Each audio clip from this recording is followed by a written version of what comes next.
小组讨论会为主，希望大家可以一起来参与这一次的线上大会。那么我们线上见。Delegates to the PyCon Taiwan. I'm Ivy, the chairperson for PyCon APEC 2020. First, congratulations to PyCon Taiwan for successfully organizing this conference. We have invited Guido, the creator of Python, to have an interview with us. We also have other speakers like Keith Packett, Carol Spilling, Audrey Veldroy with us. Other than that, we do have speakers coming from all over the countries from APEC to be the speakers for us. We do have hackathon as well, and we welcome you all to join. I'll see you online come 12th September, and in the meantime, do enjoy PyCon Taiwan. See you!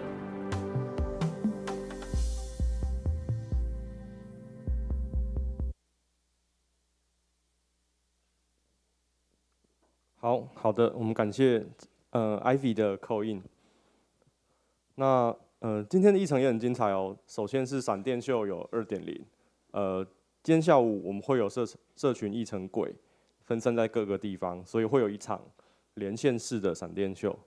那报名时间也仍然是到中午截止，然后也是一样在注册的柜台那边去报名。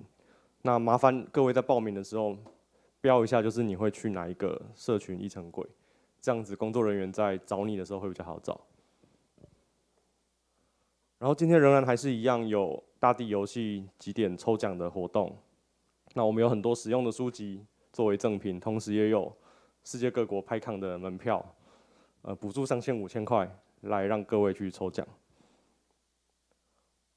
然后赞助商的摊位其实到中午就会撤摊了，所以是时间限定的。那也欢迎大家可以去逛逛，像是会进出去就有国泰的摊位、速发中心的摊位，然后在多功能会议室的话有 iChef 的摊位，然后大家也可以去多功能会议室去找Infuse AI 的猫猫拍照。然后还有 Microsoft 的摊位，那边有赠送烤肉神器。然后在 B1 的川堂这边有 KK 他们提供、可立可他们提供的一些解决方案，大家也可以去了解一下。趋势科技好像已经撤摊了，不过大家也可以自己上官网看一下他们的服务。然后也欢迎大家到天龙书局的摊位选购有折扣的一些书籍。然后有一些赞助商可能没有过来摆摊，但也欢迎大家可以到他们的官网去瞧瞧。好，社群议程轨，其实这个设计是希望能够强迫大家去参与社群活动。那这边讲的社群活动是指非大拜拜，而是那种被关在狭小的空间，没有到狭小，反正就是比较限定的空间内去做更密集的一些互动。所以希望大家能够多认识一些新朋友，或者说能够跟讲者有更多的交流。那这边有几件事情要请各位注意一下。第一件事情是请各位打开 OPass 的 App 去注册一下你会到哪一个场地。那这个还蛮重要的，因为我们会根据你注册的结果去决定一些食物的安排啊等等。那其实建议是到人少的地方会有比较好的品质。另外一件事情是今天的中餐有一些因各个不同场地的规定，所以有一些实施方式。第一个是如果你吃素的话，那麻烦你可能中午的时候就先到多功能会议室，然后外带拿走一个素食的餐盒，然后再上接驳巴士到社群轨的议程。如果你选择的场地是台北拍，就是 Web 跟 Data 那个 Track 的话，那你的地点是在 Masa Loft， 它其实就在成大的校门口的对面，它非常非常的近。然后但是它近代外食，所以我们也已经准备好了餐盒，所以也请你直接到多功能会议室，吃完了餐盒以后再走到那个地方。那这边就不提供交通车，因为你走过去应该比交通车还要快。好，所以考你，如果你是吃素食，你要去 Masa Loft 的话，你该怎么办？对，没错，就是先到多功能会议室拿一个素食餐盒，吃完以后，然后再走到 Masa Loft。好，然后另外一件事情需要提醒是，我们的交通车只有单向的。换言之，当社群馆的议程，整个大会的议程结束之后，你必须要想办法前往你想要去的地方。所以，如果你想要马上去搭车之类的话，那其实可以考虑选离火车站比较近的。那离火车站最近的地点，其实并不是 Masa Loft， 最近的地点是古迹出张所，它就在火车站的隔壁。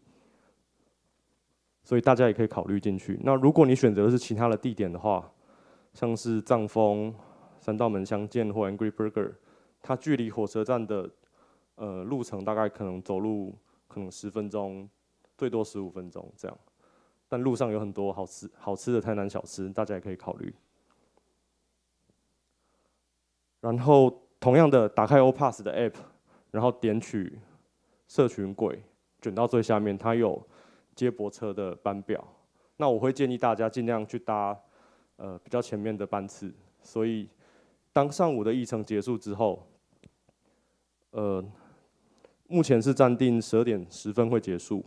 那工作人员会引导各位走到大约荣苑那个地方，就大概一小段路程，而且你可以看到那个成大的那个大树，同时也是国泰这次的赞助商的那个标志。所以，不过工作人员可能不会提供那个导游服务，所以你要自己辨认一下是哪一棵树。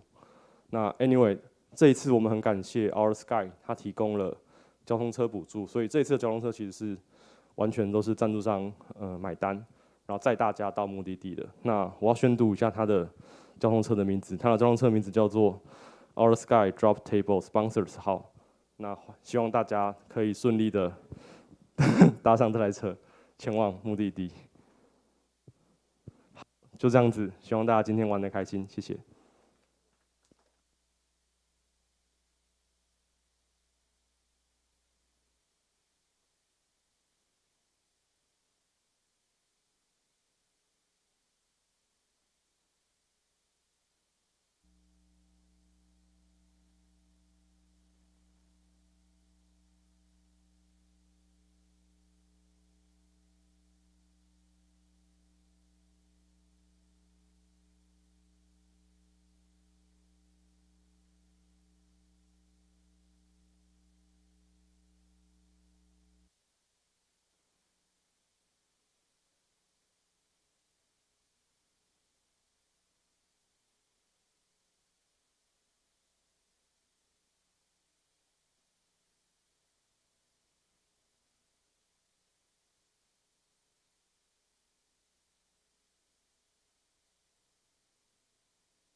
Hello everyone, welcome to Day 2's keynote section. Today we're glad to have Marietta online join us.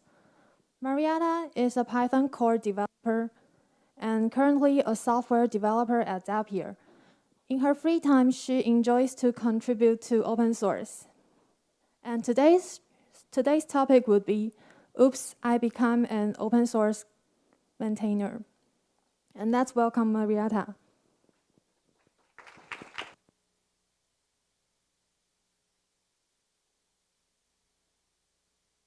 PyCon Taiwan organizers for inviting me. It's quite an honor to be able to join and share my story with all of you today.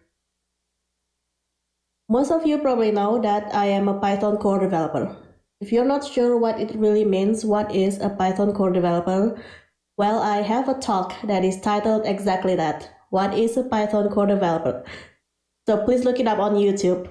But the short summary is that it means that if you have a pull request to the Python programming language, I can merge it for you if I want to. Basically, I have the commit privilege to CPython. So I'm one of the maintainers of one of the most popular programming language and open source project out there. And for my contributions to Python, I've received recognitions such as the PSF Community Service Award in 2018. I've also been nominated twice for Google Open Source Peer Bonus, and I've been featured as one of the maintainers for GitHub Sponsors Program. The thing is, I am new at this. I've really only started contributing to open source quite recently. My first ever contribution to open source was in 2016. That was only 4 years ago. Since then, I've continued actively contributing to open source projects. And somehow, I ended up with being given commit rights to other people's open source projects. And all of a sudden, I felt like I have a set of new responsibilities and I wasn't really fully prepared for it. So in this talk, I wanted to share my journey, how I got here. I want to share with you what it's like as a brand new open source maintainer. And I'll share some of the mistakes that I've made, some of the lessons learned, and why I've continued in this path despite all the mistakes that I've made. And what I hope by sharing my story is that whether you're an aspiring open source contributor or an experienced maintainer, I just hope that you could do it all much better than me. So how did this happen?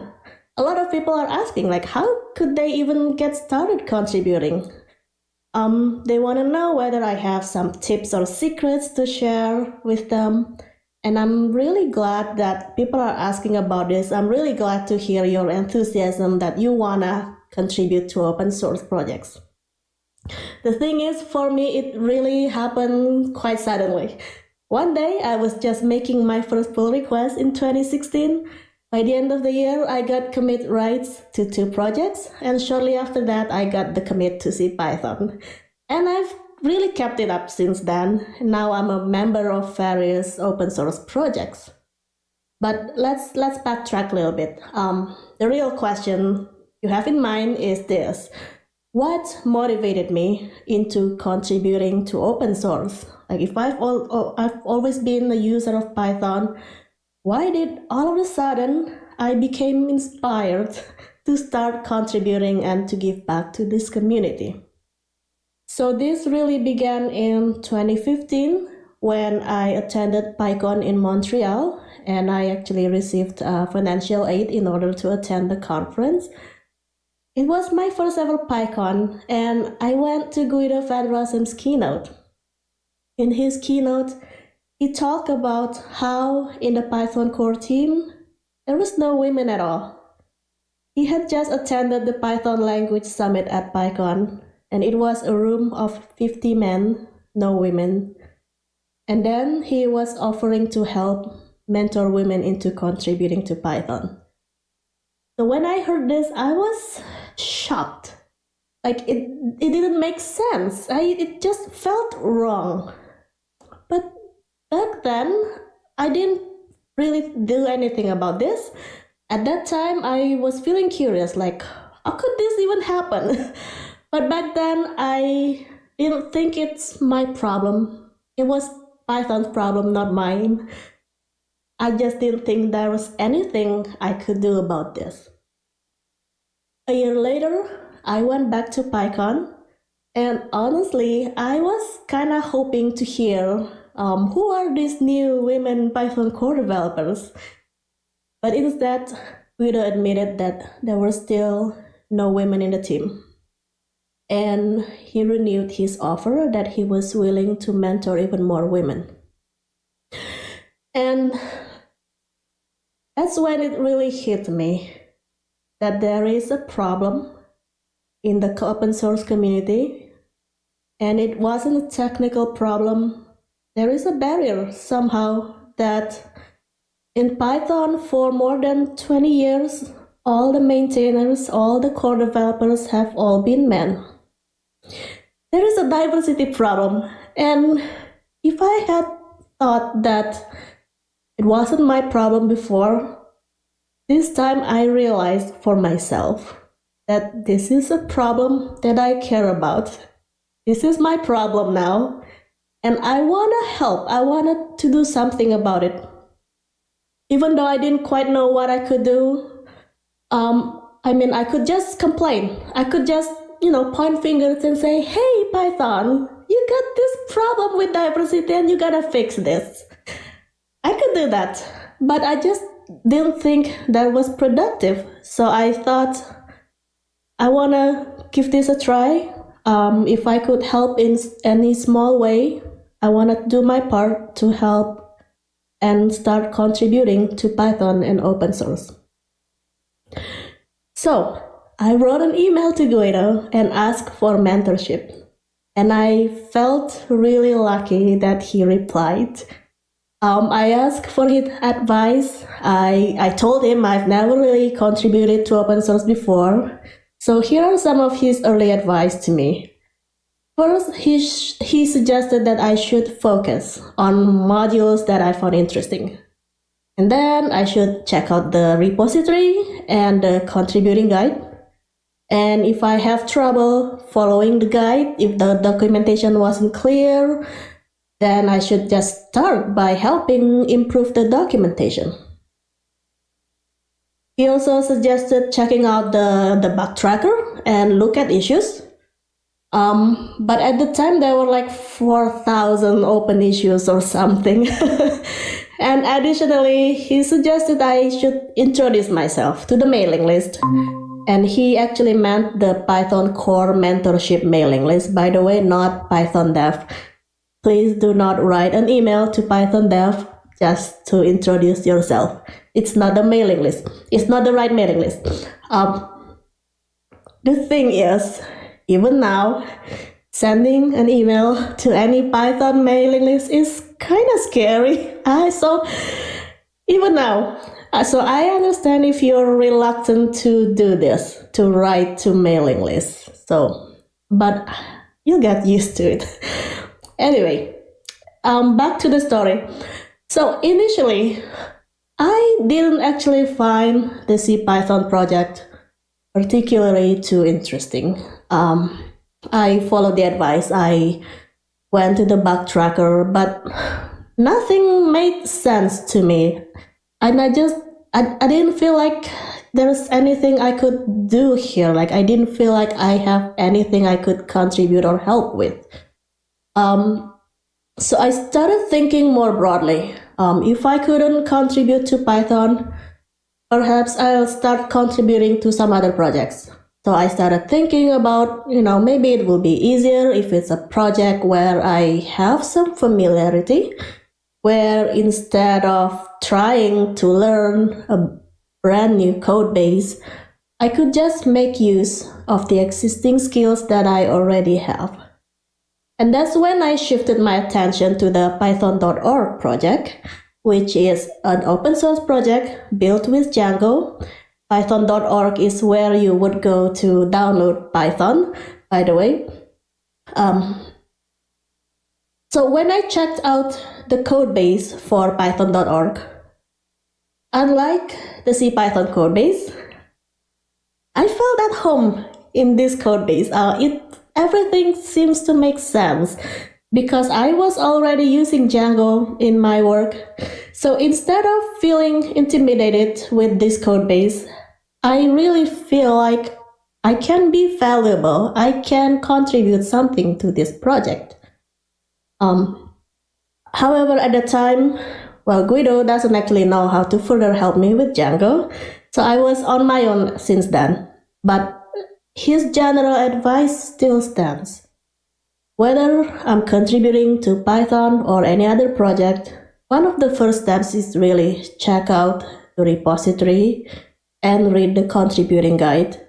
And if it doesn't exist, or if there is no contributing guide, or is not complete, not up to date, go ahead and help improve it. So now that I found a project that I could contribute to, in my mind, all I was thinking about, okay, quick, I'm going to find an issue that I can work on. And I was looking through the issue tracker, but the thing is, over time, what I needed to do is wait. Sometimes the thing or the problem that I could help with, the thing that I could write a bug fix for, hasn't been reported. So what I had to do was just watch the repo, and instead of fixating on trying to create pull requests, I ended up reviewing existing open issues, existing pull requests. I would join the discussions. If it's something I'm not even familiar, I would be asking questions, and sometimes also just help verifying whether, yes, this bug still happens, or no, this has been fixed, we just forgot to close it, something like that. And then the thing is, this is how I was given the commit right to the Koala project and to the python.org website.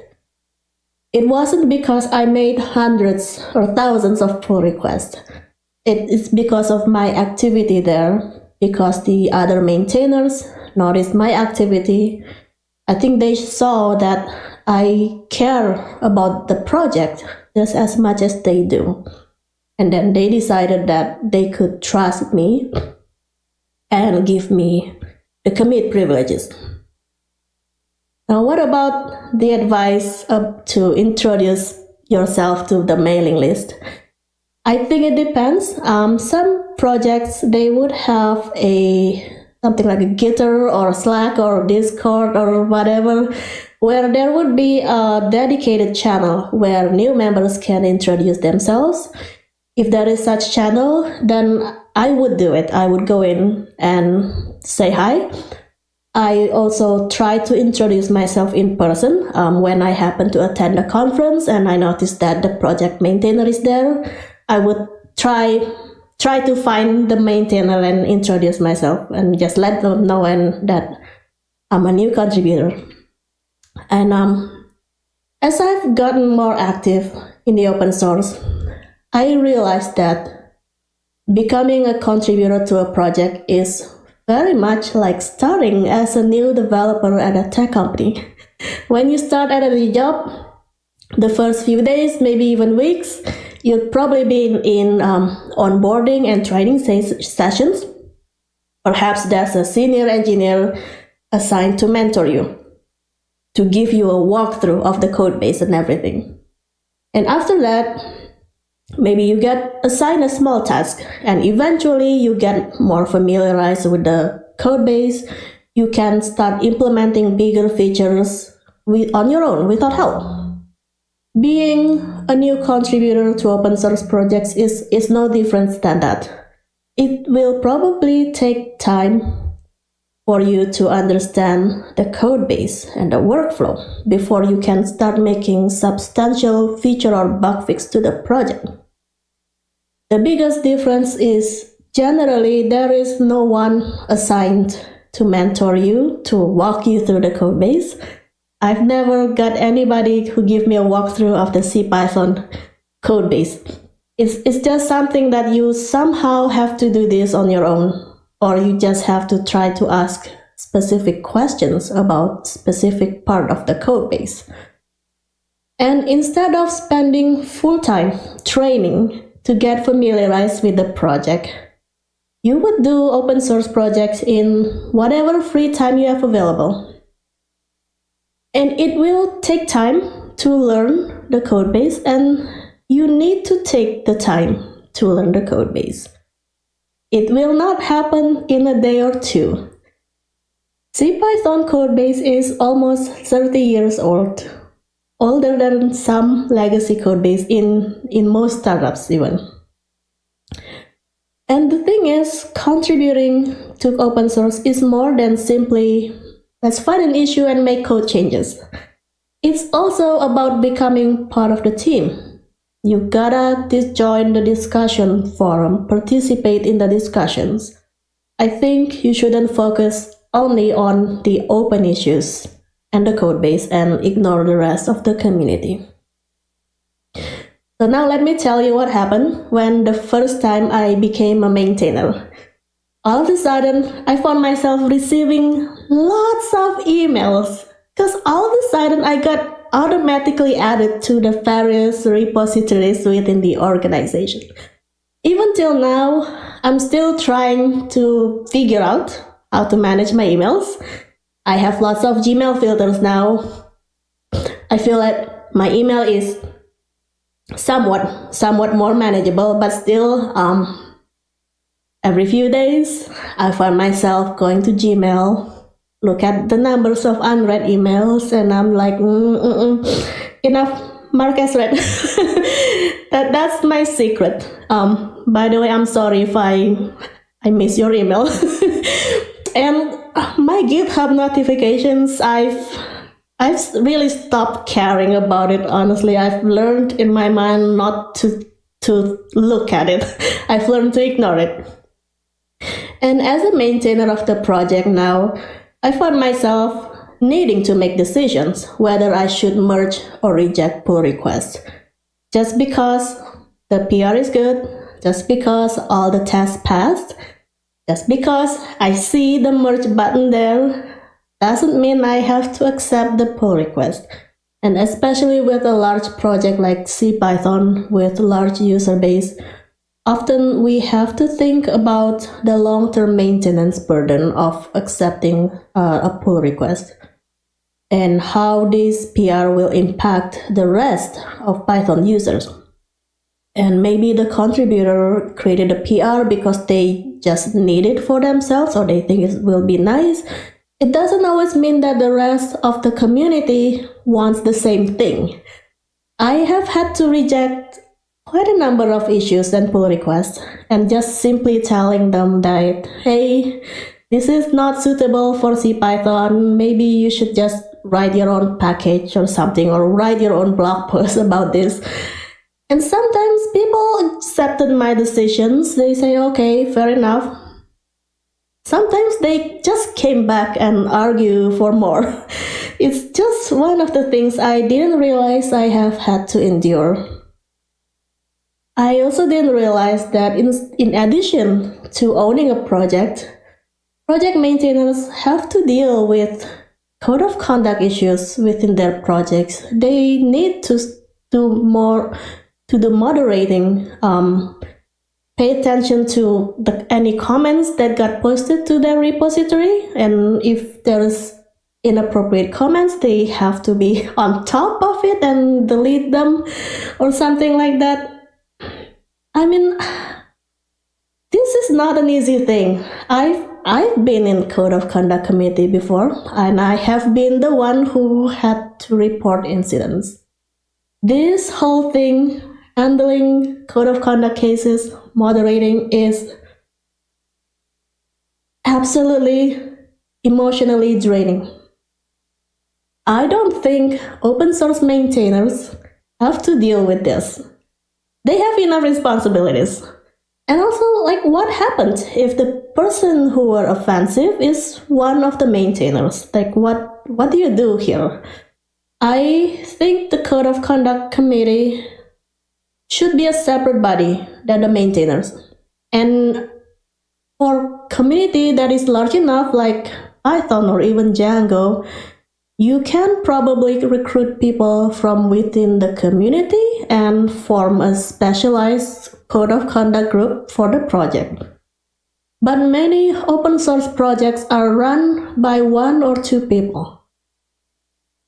Thing is, if it's not the maintainer who handles these things, then who? And on top of all of those responsibilities, one of the roles of a maintainer is kind of representing on behalf of the projects, becoming kind of a spokesperson. I realized that as a maintainer, I'm no longer speaking or acting just for myself, but on behalf of the community.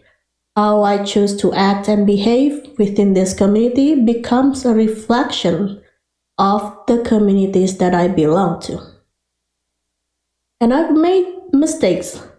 I made some mistakes. One of the mistakes I did was early on, I was making big decisions on my own without consulting other maintainers. By big, I meant like I banned a user, kind of big. I blocked somebody from a GitHub repo. The thing is, when you ban or block someone, you're basically rejecting them from your community. You're denying their future involvement. Banning is a serious punishment. I won't say which community this was. It's not Python, one of the smaller communities. What happened is that the person made inappropriate pull request. I just found it disrespectful. I didn't want to trouble the rest of the maintainers of having to continue interacting with this person. So I went ahead and blocked the account. The thing is, it's just, even if the decision was correct in the end, it's just not the kind of the decision that I should have made on my own. I should at least follow some procedure. I should have followed procedure. I should have discussed this and notified the other maintainers that this is happening. At least give a notice to the community that there is an issue here and we need to act on it. Rest assured, I am much better at this now. I know what the process are. Don't worry, I will not ban anyone without first discussing or without following the process. But the thing is, the biggest mistake I've made is that I wasn't managing my time wisely. I know a lot of people have wondered, how do I balance my life? How do I have work-life volunteer balance? And I really don't know. My life is not balanced. I didn't have my priorities in the right order. A few years ago, instead of being with my family for Thanksgiving holiday, I was at another conference. There was a time when instead of attending my kids' school performance, I was in another country attending yet a different Python conference. I wasn't setting boundaries and rules for myself. I was giving too much time and energy to the open source community. In the end, I burned out and went through mental health issues and had to take a month off from work in order to recharge. But despite all of that, despite all the troubles I've had to endure, I'm still here and I'm still actively contributing to open source, and I've continued saying yes to help maintaining other people's open source projects, most recently to the GitHub library and the PyLadies project. So why do I continue doing this? Believe it or not, if I contributed too actively to a project to the point of being given commit right, it's really because I care about it a lot. I really do care. Working in open source is unique and it presents very different challenges not normally faced at work. I get exposed to new technologies, new libraries that people are building, and I get to play with those. way faster than trying to get those introduced at work. For example, in my workplace, we were still using Python 2 until this year. We upgraded now, but we did it also quite recently in early 2020 this year. But when I'm contributing to open source projects, I've been using f-strings for years.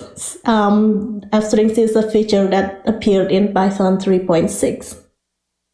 So I've really gained a lot from the community. Not only that I'm continuously learning, but I've received awards and recognitions. I received opportunities to travel and meet lots of new people. And it really broadens my perspective. And when I gain all of that, I have a sense of responsibility to give back. Last year, I attended Peter Wang's keynote at PyCon in Germany, and he was talking about open source community, and he said, in open source, the more you give, the more you get back. And I really find it resonates with me a lot.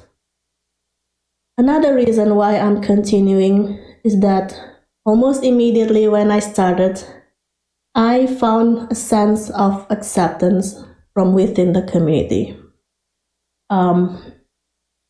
When I first emailed Guido and asked for help, I didn't need to prove anything. I didn't need to prove that I'm worthy of this.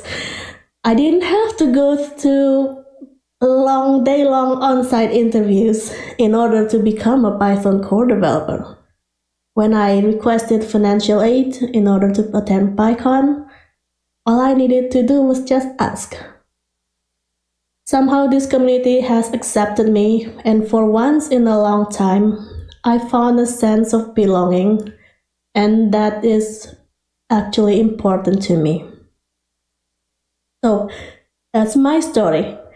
Now that you've learned about my journey, how I got here, I do have a few more words of advice for all of you aspiring open source contributors and maintainers. First of all, when you were extended an invitation to collaborate and maintain an open source project, ask what is their expectation of you. Establish some boundaries, if there is any. For example, when I was first given the right access to python.org, I had no idea what I was supposed to do there. So I asked the person who invited me, was this a mistake? What exactly did you expect out of me by giving this commit right? Was there anything that I needed to do differently? So, and I think it was great that I asked, because after that they clarified that I shouldn't start merging all the pull requests on my own. So at least there is a rule. I should still wait until another maintainer to help review it. So it was good. It gives me a sense of what I could and could not do. I found that many open source projects that I've joined, they have really great contributing guide, which is a documentation aimed to help new contributors into contributing. But they don't have a maintenance guide. There is no new maintainer onboarding guide. And perhaps the thinking was that if someone contributed long enough to a project, perhaps they know everything already. So there is no need to have maintenance guide. But maintaining a project is not the same as contributing. As I've described earlier, there are additional responsibilities and powers. So if the project doesn't have the maintenance guide, start one. Start documenting as you learn, as you get onboarded. For example, in my experience, what I found is they would give the new maintainer the right access to GitHub repo, but they left out things like, the reader docs, Netlify, or even how you release a package to PyPI. All of this requires additional access rights. Those things are important and relevant to maintaining a project. They need to be documented. Even if you're not sharing all the access, you should at least have a written instruction or a set of information like who could do what. Projects really should have succession plan in place. Perhaps there is an unwritten expectation that maintainers will be around for a long time, of course. I've only been in open source for a few years, and in my short time, I've seen various maintainers come and go. Sometimes it's not even about maintainers who are completely retiring, but I'm talking about people who need extended time off. Maybe they're starting a family, starting a new job, a family emergency, or they just need to take half a year off to backpack in Europe or something. It happens, and it could happen suddenly and anytime. There shouldn't be an aspect of the project that is owned by only one person. So for example, if you have a package in PyPI, make sure you have a collaborator who can release a package when you're not able to. So I know that open source projects come to conferences and they would host sprints and help new contributors contribute to their project. I think that's really great. We should continue doing that. What I would also recommend is doing an annual sprint just for the maintainers and for the experienced contributors. And whether it's annual or half a year or every 2 years, I think it probably depends on your project. But for example, Python has an annual core developer sprints where we would have 1 week to focus on implementation and synchronous discussions and collaborations. And the difference here is that we are less focused on mentoring someone new. The focus here is really, is really to ship, to deploy, to commit, finish implementing, and help make the next release of Python full of great new features. And I think this is a valuable aspect of for the project. It helps make Python, the next Python, better and really important. Another value is that unlike the sprints at conference where you were tired from doing few days on conference and then you have to run the sprint, this event is completely separate from the conference. So people really have the energy to focus and sprint and hack. So even if you can all physically meet right now because of the global situations, you can organize a virtual sprint and try to take a few days off from work and hack on your project. That will be useful.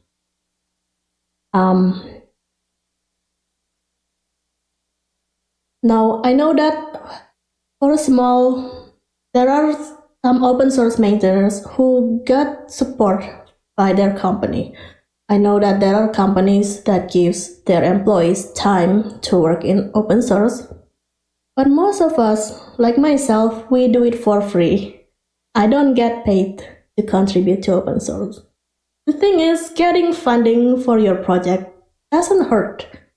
Maybe you need money to pay for private GitHub repo or something, or you need to pay for web hosting for your project. You need a new computer, or need to travel to host a sprint at a conference, or you need to take a week off from work so you could do a sprint and contribute to your own project. Money makes all of these things happen. But even if you don't need any of that, money is a great reward for your contributions to open source. Your work provides value to other people. Really nice to get paid for it. And there are various options out there to help fund your open source project. There is the GitHub Sponsors Program, there is TideLive, Patreon, and Mozilla Open Source Mozilla open source grant. So look into one of those and try to get funding. And above all, take care of yourself. Yes, your project is important. Many people depend on it, but it's no more important than your own health and well-being. Remember what your priorities are. Take the time off when you need it, and don't feel guilty about it. And if you have written the maintenance guide, and if you have the succession plan in place, I'm sure you'll feel at ease leaving your project, your co-maintainers, while you take the time to reach.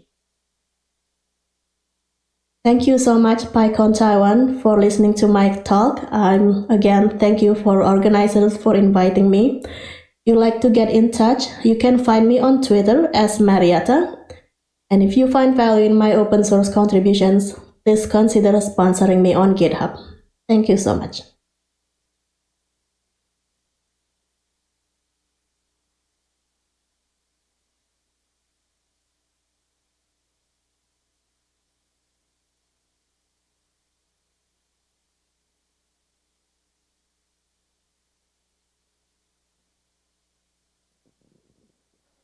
Thanks for Marietta's wonderful speech. It's filled with there's a lot of valuable suggestions and experience there. And is there any question on site? Please. Okay. Our staff will hand over the microphone to you. Hello? Okay. Hi, Marietta. I should turn this way so you can see me. Okay, cool. Thanks for your sharing. Can you hear me? Hello, yes, hi. Yes, cool, yeah, hi. Yes, I can see you. Yeah, good to see you. So I remember in 2016, I sent my first patch to C Python. It's about improving PDB module. And yeah, I got some comment from the core developer, and I tweaked it, but I did not actually realize what he means, so I forget this PR. And until last year, someone mentioned this patch, and so I retweaked it and to send the patch in a GitHub. And yeah, so, but I found that the original core developer is no longer the core developer, so it's pretty much become an open PR there. And also, I observed that there are a lot of pull requests. They are in under review status. So actually, there are two questions. That is, how do you handle like open PRs this issue, and also how to handle a lot of PR to review this issue. Okay. All right. Thank you so much for your patch to CPython, and I'm sorry it takes so long for us to respond.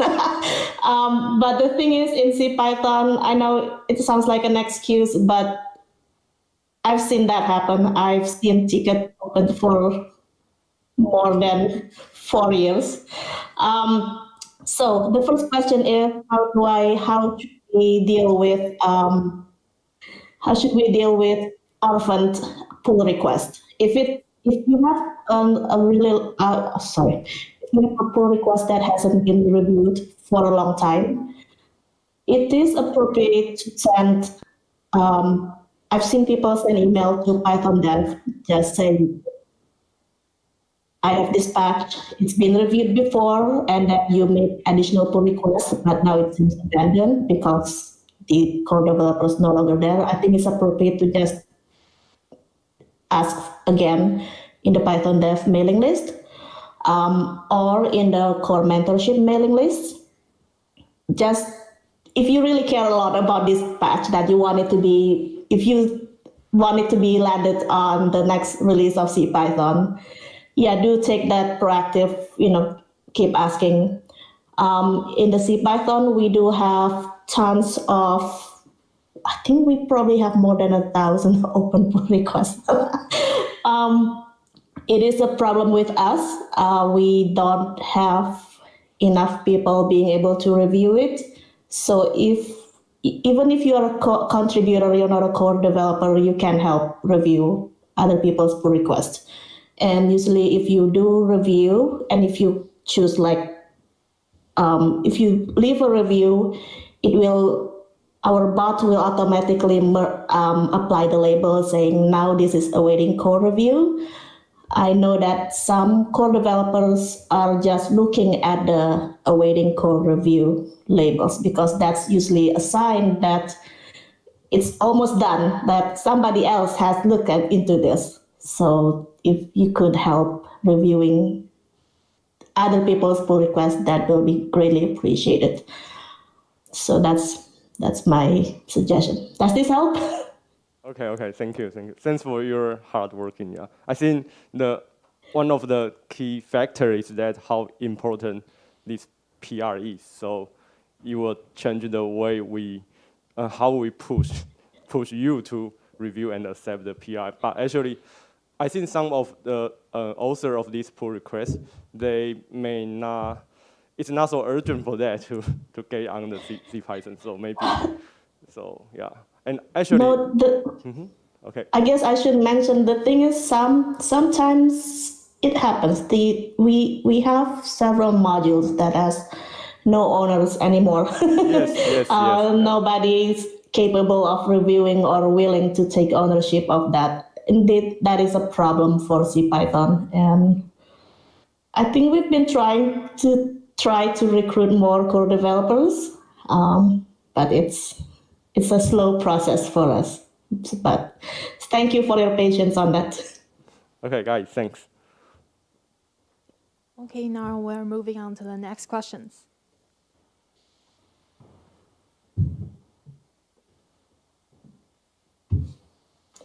Oh, Hello. Can you hear me?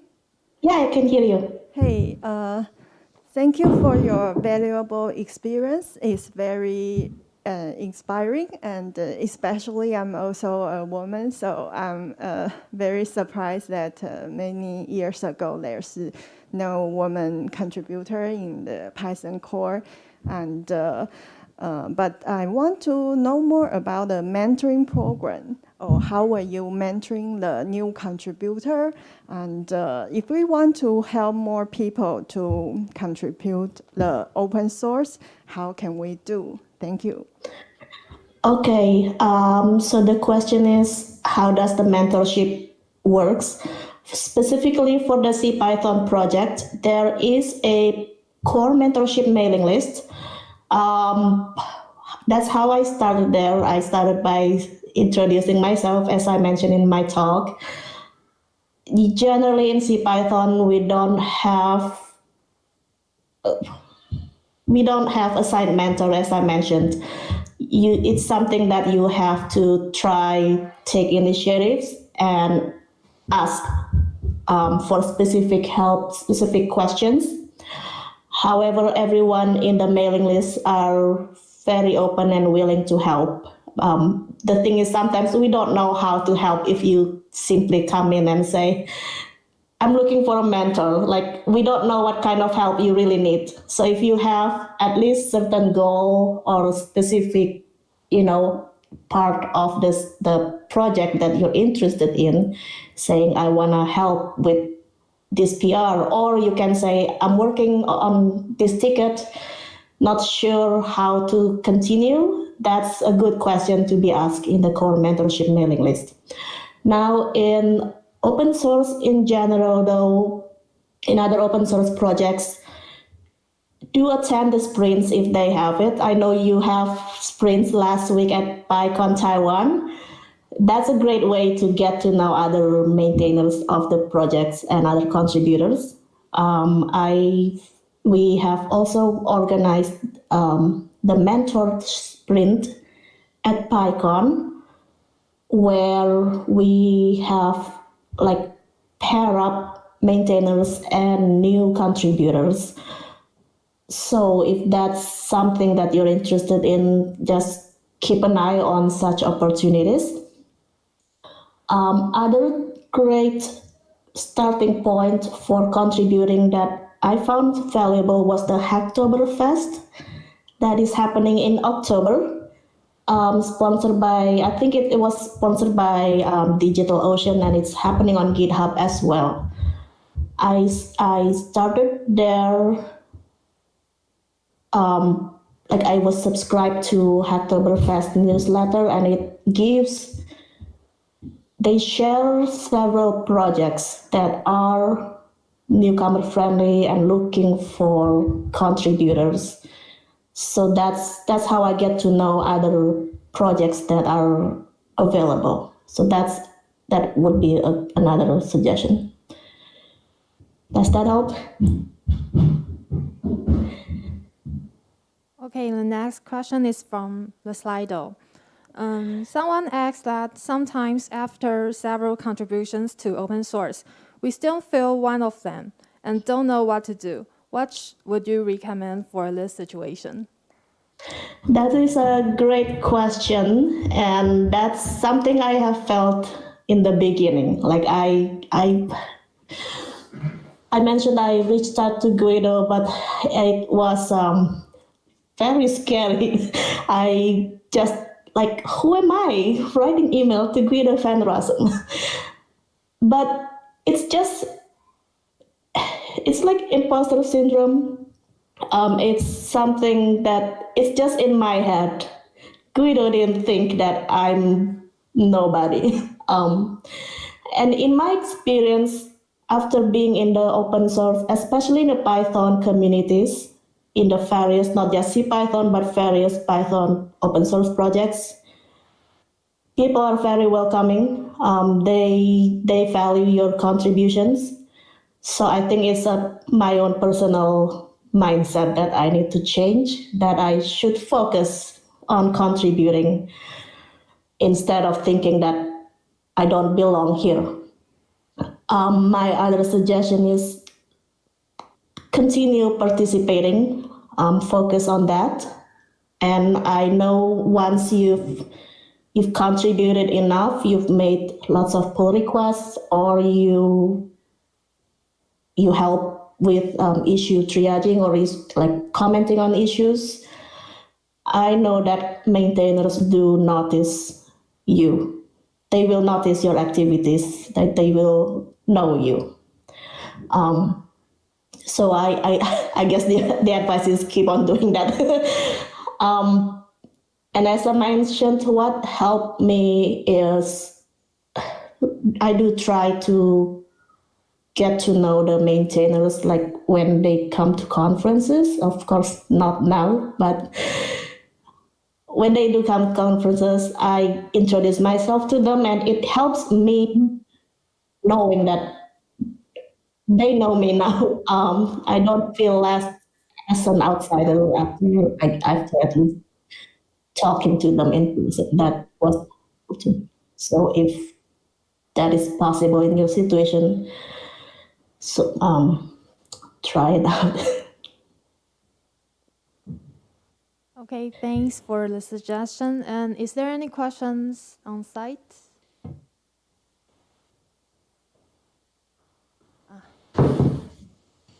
Oh, okay. Oh, if not, and I have a short question.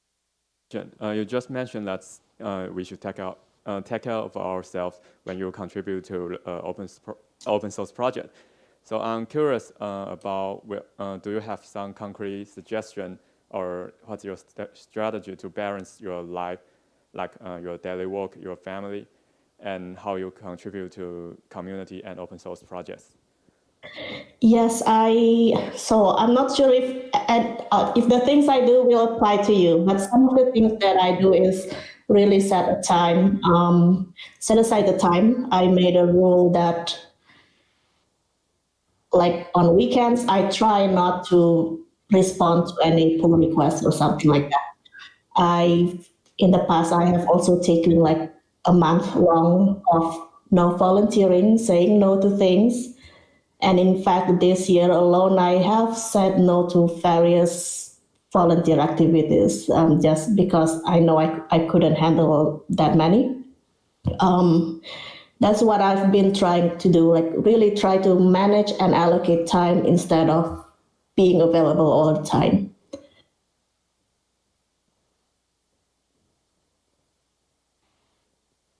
Okay, is there any question left? Here.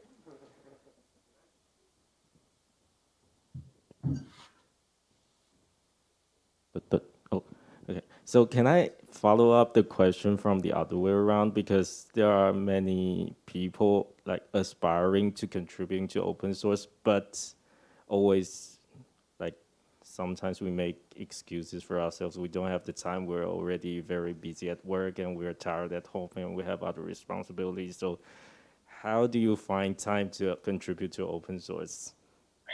That is indeed difficult. I don't have good advice there. What I did is because I was so determined that I want to be more active in open source community. What I did in the beginning is set a goal to myself that initially I said, at least in this 1 week, I must create one pull request, something like that. Just set a goal and make sure I do it. By setting a goal like that, it helps me to, it's like, you just have to schedule it, right? By setting a goal like that, I allocate like one afternoon. I will look at open source issues and try to contribute. But because I considered it at that time, I considered it priority, so I ended up doing it a lot. However, I do understand if people are busy with other things already, and honestly, I feel that that is one of the reasons why there is diversity issues in the open source community, because contributing to open source is a privilege.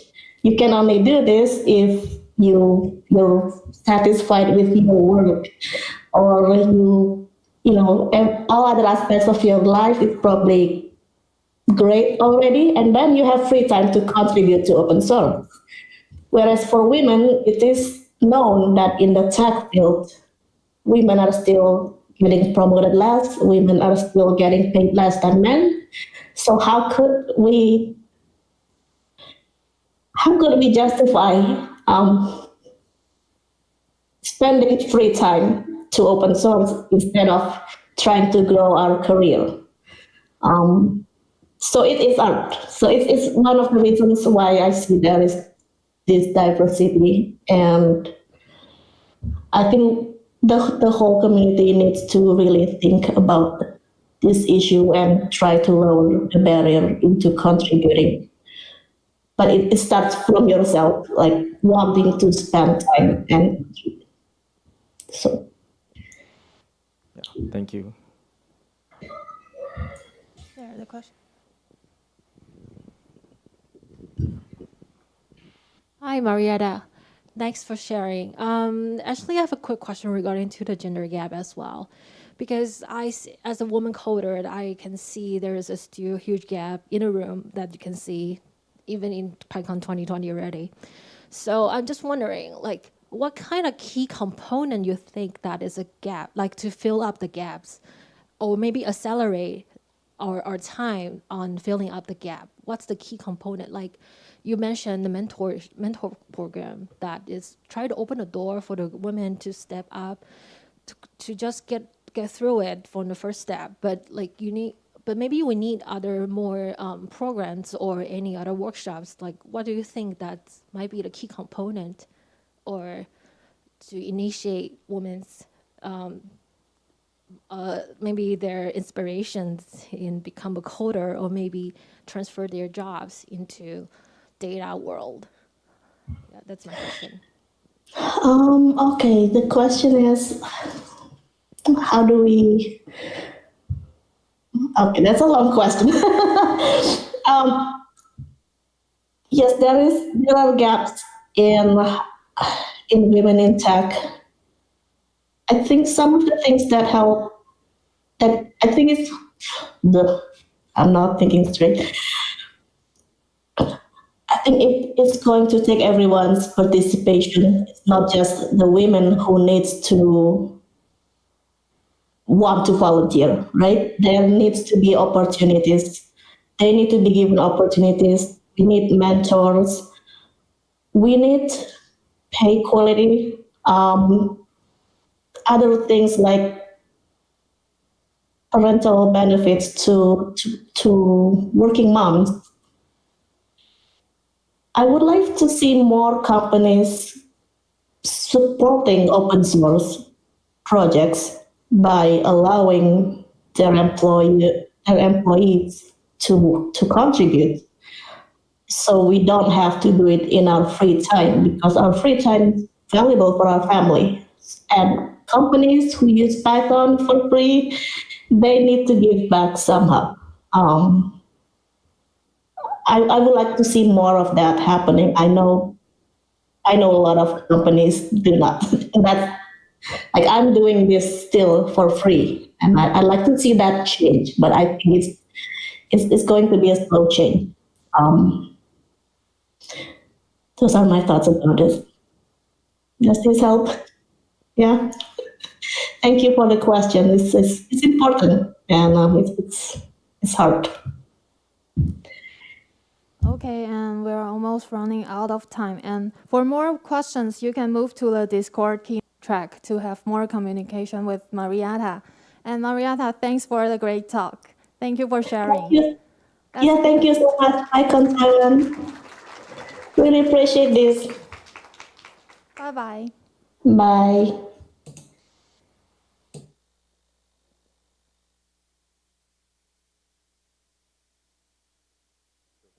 好，现在休息时间。下一场。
Hello， 你好。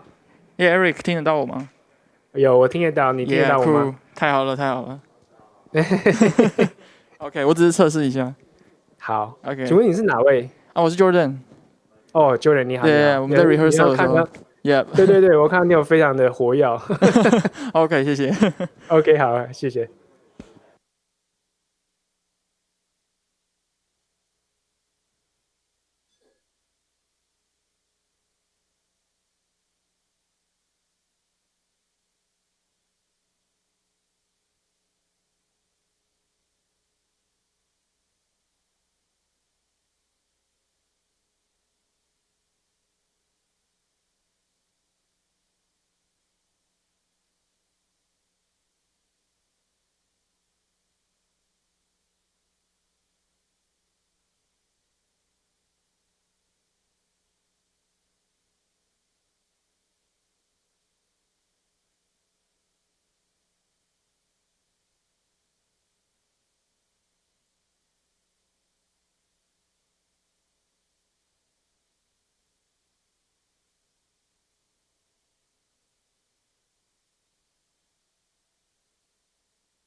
有，我听得到。你好。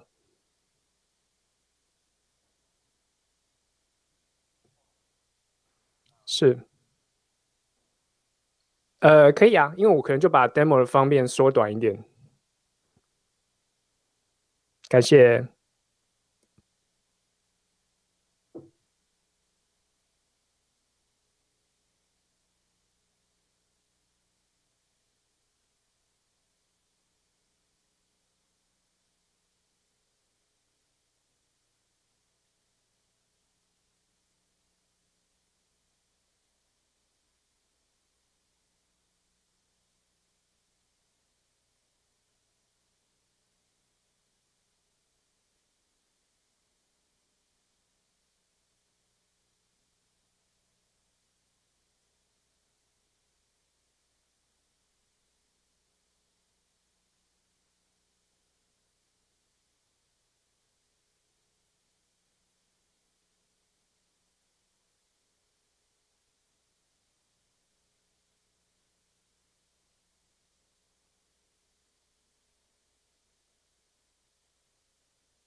你要用这个讲，他才会听。嗨，一切安好吗？安好，我就继续去其他地方看了。对吗？因为刚刚有人他那边好像稍微慢了一下。还好吧，这样。这次我们有处理账号登录，这个没有处理好是有点。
嗨，各位，我是这场议程的主持人 Rex。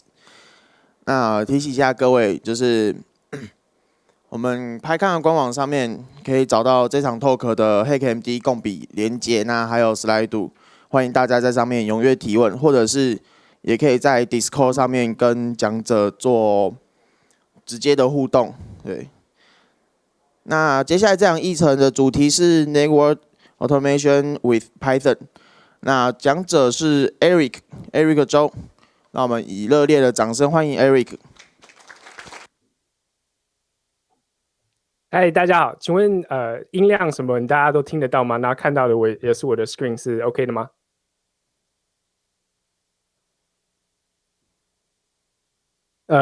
？OK 的吗？刚刚那个 share screen 的时候是 OK 的吗 ？OK， 一切正常。好，谢谢。OK， 大家好，我是 Eric， 那中文名字是周君毅。这次很高兴也很荣幸能跟大家以远端的方式来跟 PyCon 台湾的朋友见面。那我想今天和大家讨论的主题是如何使用 Python 从事网络自动化，这是我一个不管于公于私都钻研了很多年的主题。那所以希望大家能够喜欢。那这个是狄更斯在《双城记》中有名的语录，这是最好的时代，这是最坏的时代，这是智慧的时代，这是愚蠢的时代。那这跟 Python 跟网络有什么关系呢？这里先卖个关子，在我们这个 talk 讨论过所有的主题之后，再来一起讨论说他们的关联。那当然这是我个人的看法，最重要是看说你最后同不同意我的看法。那先跟大家简单的自我介绍一下，我目前就在美国西雅图，我从13岁就来了美国，一路的就学就职，这是我第一次使用中文来 present， 所以其实还蛮紧张的，如果讲的不好就请大家多多包涵。那我在从事网络安全或是网络管理方面，我已经大概有工作了20年的时间，不管是在网络设备啊、服务提供商、网络管理的工作都待过，那也包括了说在一些大型的公有云的公司做事，譬如说 AWS 或者是 Microsoft 的 Azure。那我在2017年的时候集结了我一些使用 Python 做网络管理的一些经验，还有一些范例，那出版了 Mastering Python Networking 一书。那今年7月底的时候，这本书的中文翻译也出版了。那很高兴，那这个是由博硕文化出版，那这次也有提供2本书作为这次大会的抽奖奖品。那如果大家有兴趣的话，可以参考一下。那今天我们就可能来讨论以下几点。第一点就是说，网络管理怎么会走到今天这个 inflection point， 怎么会走到今天这个拐点呢？或者是说，为什么我和很多其他的认为都觉得说 Python 是最适合网络管理自动化，那不约而同的聚集在使用 Python 这个点上面。还有一些就是目前发展的情况怎么样啊？我们的实际上的做法是什么？什么样的 framework， 什么样的 library？最后还可能就是还有一些我个人对于使用 Python 作为网管的一些建议啊，一些首先的做法。那当然，如果我们今天要讨论说一个新的做法，我们应该看看说那旧的做法是什么东西。我们知道网络从一开始就是一个分散没有中心控管的系统，当初 TCP/IP 的设定可能就是说美苏他们在冷战时间为了说避免这个单一的地点被核武攻击的时候，它丧失了所有机密的文件，所以不管是五角大厦也好，不管是所有的学术机构也好，它就是把这些文件分散式的流传在每一个点，那每一个点都是独立的个体，那它可以复制它所有的东西，所以基本上网络就是一个没有中心控管的系统。所以你现在在线上看我的这个 talk 的时候，我们的 forward path 和 return path 就是不一样的，这是一个 feature 不是一个 bug， 对吗？所以但是因为这样子的缘故，但它 design 就是这样子的，所以它变成说它每一个网络的节点从一开始就是一个独立的个体，那每一个点都需要独立的去管理。那也因为这样子的独立性呢，如果我们看一些比较传统的网络设备，从以前到现在，他们的 control plane 就是所谓的控制平面和 data plane 他们的数据平面都是合在一起的。所以在这样一个情况之下呢，那我们网络工程师拿到手的网络设备，不管说从它里面的软体或是它的硬体，它的 logic board、FPGA 晶片等等，都是同一个厂商提供的，就算你只要需要使用它1/10的功用，你还是整个都要买回家，就好像麦当劳的 A 餐 B 餐所以那至于管理方面的话，你更是没有选择，他给你什么你就是什么。所以长久以来，网络工程师呢，就是在这样一个比较封闭、比较没有和其他领域的交流下，对于管理方面，我们都是用 CLI， 就是命令列的这个界面来管理我们所有的网络的系统。那这个是一个Big Switch Network 的 CEO Douglas Murray 在 Interop 2014年的 slide。那它基本上的重点就是说，网络管理从1993年到2013年这20年的时间，其实管理方面都没有什么进步以及变化。当然，它只是从这个 Telnet 转换成 SSH， 然后当然传送的速度啊，那功能都不断的在进步，但是在管理方面就是一成不变，就是用 CLI 这样子。那如果我们相信说 Douglas Murray 的这个论点也好，那从2013年就开始发生了什么事情，让我们管理网络也好，一般网络的作业也好，开始有一些普遍的使用 Python 的语言做管理的动作呢？那第一个我们可能就是所谓的 Software Defined Networking SDN 的开始。这个 project 是一个 Stanford 2位博士学生和他们的指导教授共同发表的论文。那基本上这个是颠覆了当时说 Control Plane 和 Data Plane 需要合在一起的想法。他们能够证明说 Control Plane 可以分开独立出来，并且在作业系统在这个作业的环境里面可以成功的运行。那如果说我们可以把 Control Plane 分开出来的话，这就表示说我们有所谓的这些 white label 的厂商，他们可以做硬体，那某些厂商他们只做软体。那当然这个他们证明了之后呢，他们从 Stanford 出来的这几个不同的 startup 都被大厂后来都买走了，所以他们证明了之后证明是可以实际作业的，所以这 SDN 现在就是一个非常成功的一个 project。那在同样的这一个差不多这个时间点，那 virtualization 的技术也开始成熟性的在大型的作业环境中使用。当然 virtualization 并不只是 networking， 但是所有东西都 virtualize 了，但是 networking 是它非常大的一部分，所以我们通称这个叫做 network function virtualization， 所以 virtualization 也是一大的原因。那差不多在这个时间点的时候，我们有一些超大型的网络资料中心出现，那我们可能就把它称为说 hyperscale data center。那这些 networking 的资料中心都是属于我们现在熟悉的一些网络公司，譬如说 AWS 啊、Facebook 啊、Microsoft 等等。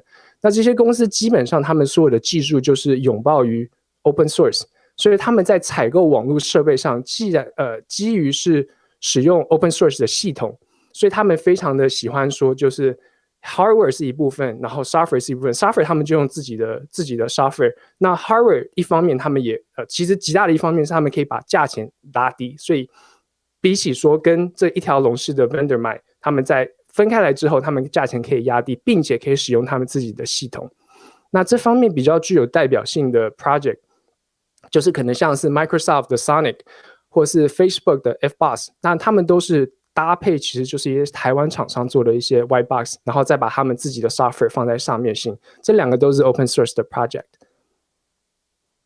那所以呢，就是说综合以上的原因，有 demand 就有 supply， 所以不管新旧的厂商也就需要开始说不只是对于这些大的公司 hyperscale data center， 对一般的顾客他们也开始提供了这些 API 和 SDK 在他们的设备上。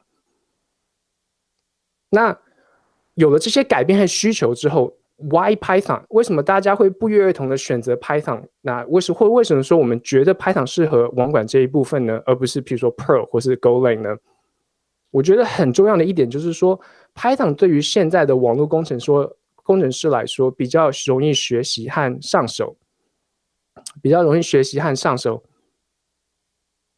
因为你想，我们一直以来都是用命令界面来管理，一下子要学习一个新的程式语言都有一定的难度，需要一个比较能够容易学习的语言。再加上大家也知道 Python 的文化上对于初学者特别的包容，所以这也是一种很大的帮助。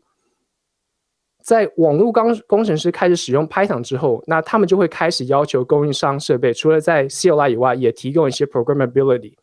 那 Python 正好也是比较容易整合在这些系统上的语言，所以我们甚至可以在一些设备上，我们可以直接 run Python 的 script。那除了提供了这些 Python 的 SDK 以外，所以现在 Python 等于是系统工程师和设备设备商的这个公倍数，他们的 common denominator， 那这也形成了一个正向的循环。那越多人使用，就有越多的资源，越多的资源和支援，那整个生态系统也慢慢建立了起来。所以它这个 language popularity 就是变成一个很大的 ecosystem。OK， 所以我们现在已经知道说，好，网络需要这个系统化的管理，那 Python 也是我们需要使用的语言。那实际上的做法有哪几种呢？当然，最简单的做法就是我们直接用 Python 管理每一个设备。在管理这个设备上，比较为人所知的 Python 的 open source library， 包括的像是 Paramiko、Napalm 和 Netmiko。那 Paramiko 就是比较像是在用底层的对话，它会 spawn 一个互动式的 shell 和远端的设备通过 SSH 作为这个互动，这比较适用于一些旧型的网络设备，比较没有 API 的设备。那 Netmiko 和 Netmiko 他们的做法呢，就是把这底端的互动，他们也是用 Paramiko， 但是他们 abstract 这个 layer。那你可以，如果你使用它的时候，你就会看到说，它把这些 device 都变成一个 Python object， 然后再跟他们进行对话，但是他们 abstract Paramiko 这一层。那之后 Napalm 和 Netmiko 这两个 open source 的 project 作者又在一起合作了，做了 Nonier 这一个 framework。那这 Nonier 就把它再更 abstract 起来，就有点类似以后我们等一下会看到的 Ansible 这个 framework， 但是它全部都是用 Python 来写的，就等于说它把更多的 layer abstract 出来，你不需要 define host 在你的 script 里面，而是说你可以在别的地方 define host， 别的地方 define variable 等等等等。所以目前这些3个 library 就是从底到高 Paramiko、Napalm、Netmiko 还有 Nonier。那需要注意的是说，在使用这些 open source library 之前，它可能要 check 一下说它有没有支援你所要的设备。基本上一些大的厂的设备都有，譬如说 Cisco 啊、iOS、iOS XR、Juniper、Arista 等等。但是譬如说一些比较小的公司，像是 A10 Networks， 它就没有支援它。那当然如果说我们要直接对 device level 做 management 的话，我们可以也是直接使用它的 API 做沟通。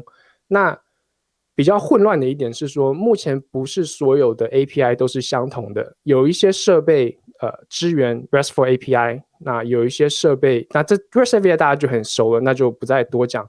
但是有一些设备他们比较使用的是说，譬如说 netconf 加 XML， 或是说 RESTconf 加 JSON 等等。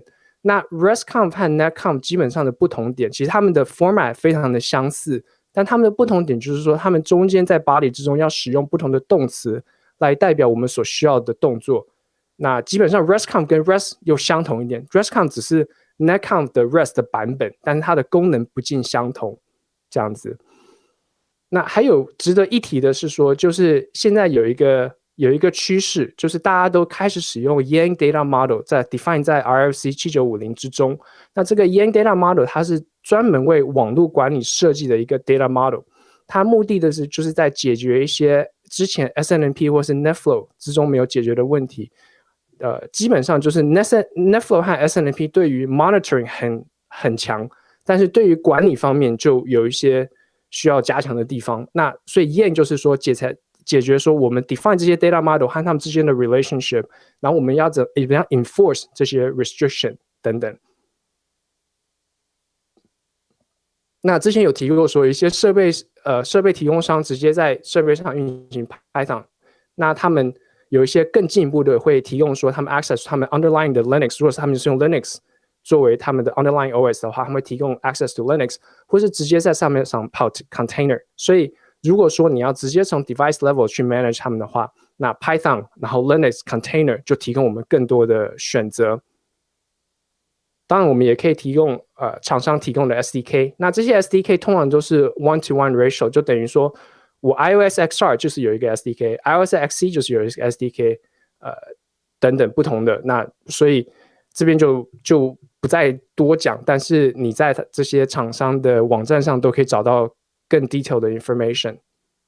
那这边我们可以看到的是一个 Index API 的 example。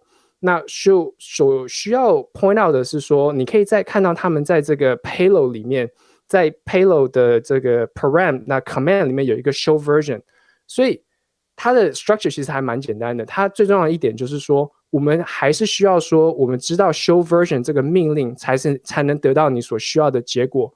那对于如果说你是已经有一些实际上的经验，或者是说你已经是一个 network engineer 来讲，那知道这个 command 并不是什么大的问题。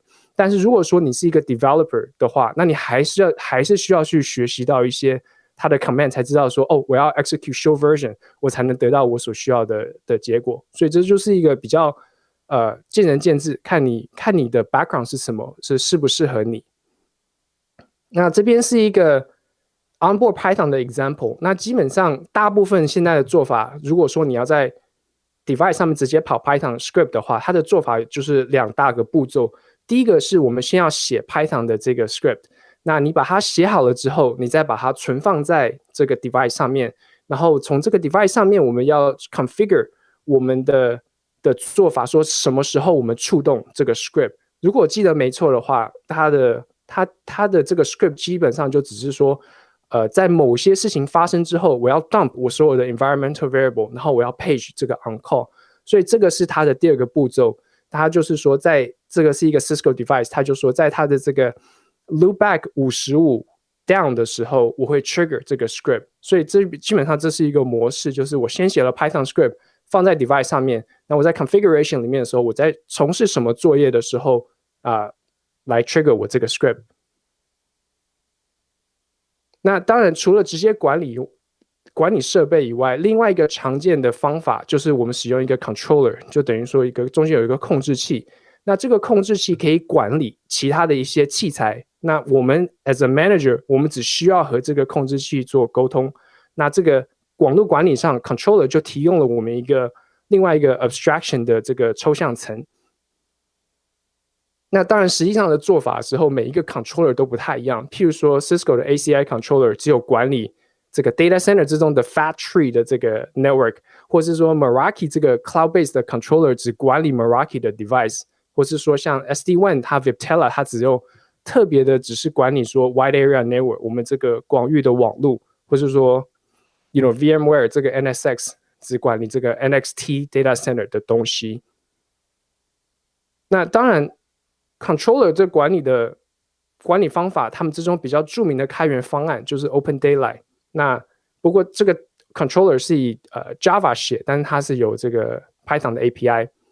我们使用 controller 的好处就是我们需要管理的点比较少，那我们一站就搞定说所有管理器所知道的部分。譬如说我们在 Meraki 设备里面，我们只要跟 Meraki 的 controller 它的 dashboard 的 API 一次的 request， 我们就可以把它所有的 organization 都能够知道，然后再从 organization 里面把它所有的运作啊 inventory 啊什么一站式的都搞定。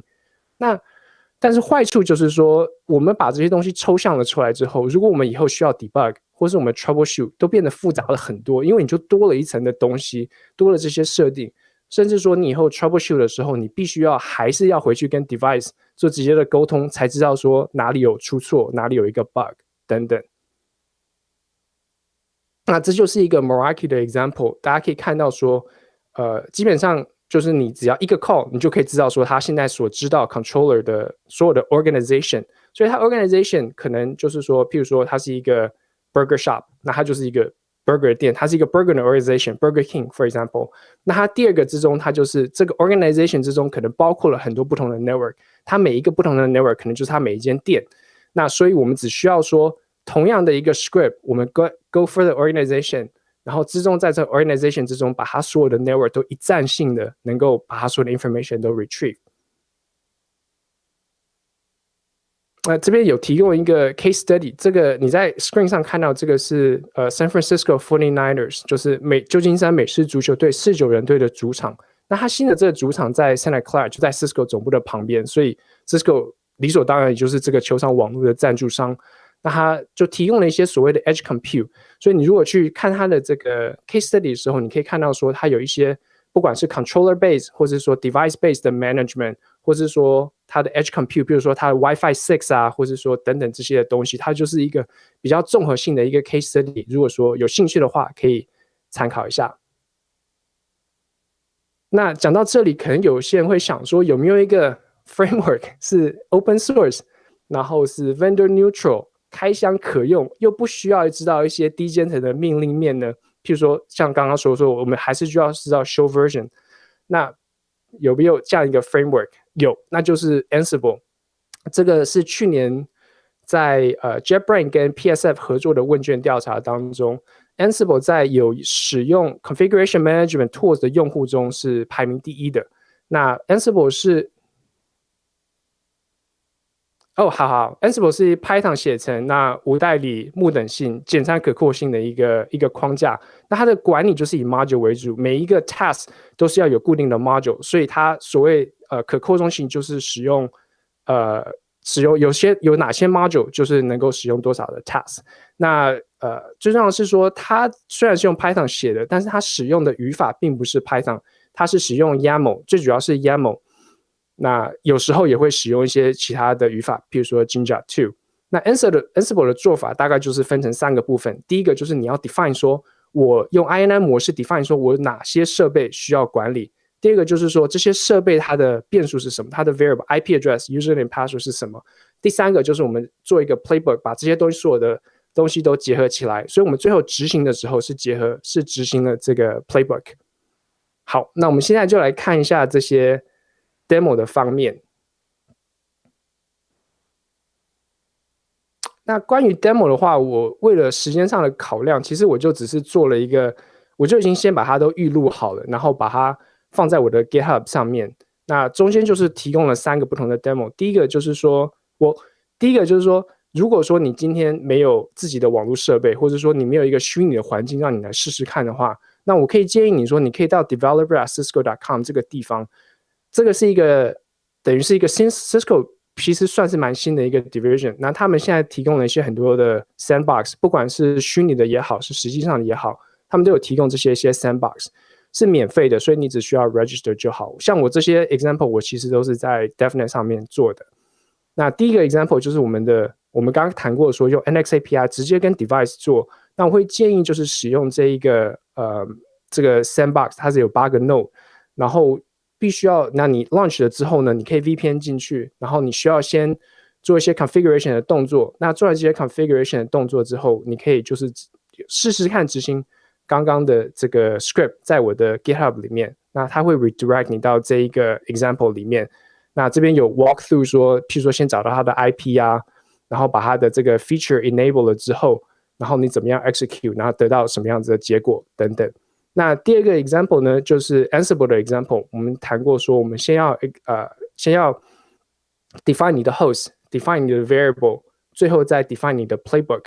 那它最后最后执行后的结果呢，差不多就是说也是这个 video， 然后 blah blah blah，OK， 最后就是这样的一个结果，就是说我 execute 我的 playbook， 然后这只是一个 YAML file， 我 execute 了之后，还会说 OK 成功或不成功，然后最后的结果是怎么样？那比较不同的一点就是说，你并不需要知道它 low level 的 configuration。譬如说，我不需要知道说我 backup 是 copy run start， 我可以直接就 declare 说我 backup yes 那不管说你是什么 vendor 都是 yes， 然后你不需要知道说它 low level 的 command。所以 Ansible 对于 developer 来讲，相对的是比较 friendly 的一个 environment。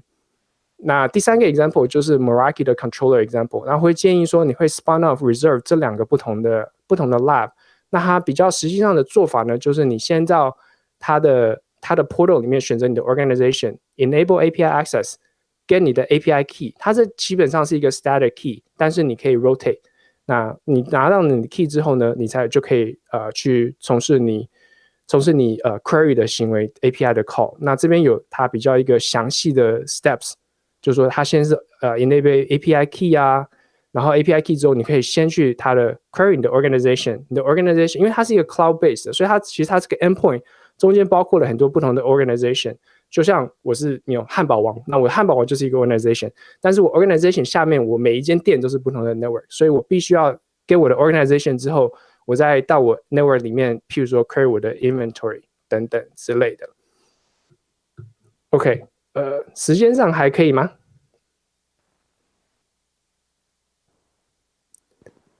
？OK， 好。那基本上这边就是有多一些不同的 resources。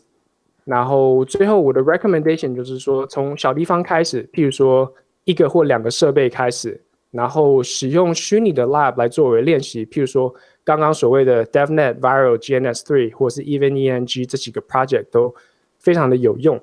那我个人是觉得说，如果说你要使用 controller 的话，那可能就是要视情况而为。我个人是比较偏好说直接从 device 做 management。但是有些时候没有办法，譬如说 Meraki 它就不提供说任何 device 直接的 management， 所以你就是必须要从它的 dashboard。那其他一些像 ACI 的、NSO， 那这些你可能就是看你的情况，见仁见智。那我个人是比较 prefer 一些 open source 的 project， 当然这是一个 PyCon， 所以我相信大家都是比较 prefer open source， 而不是一个这个 vendor lock-in， 对吗？所以我会比较建议一些，譬如说 open source 的 project，Ansible 啊、Noir 这样。那最后这观点是什么呢？就是因为我觉得现在在网络管理就好像这语录中形容一个非常快速改变、世代交替的阶段，非常的混乱，但有一些机会。那所以我觉得他的观点就是说 Python 就是这一把利剑，它可以在这个混乱的世代之中突破现状，然后集合各邦人马的智慧，让我们能够成功的用 Python 做网络管理的动作。那这次真的很谢谢大家，这是我的 Twitter 还有我的 LinkedIn profile， 那希望能够跟大家做多多的交流，谢谢。好，谢谢，感谢 Eric 的 talk。那我们接下来有大概4到5分钟的 Q&A 时间。那现场有人有问题想问 Eric 的吗？有没有？来，快点。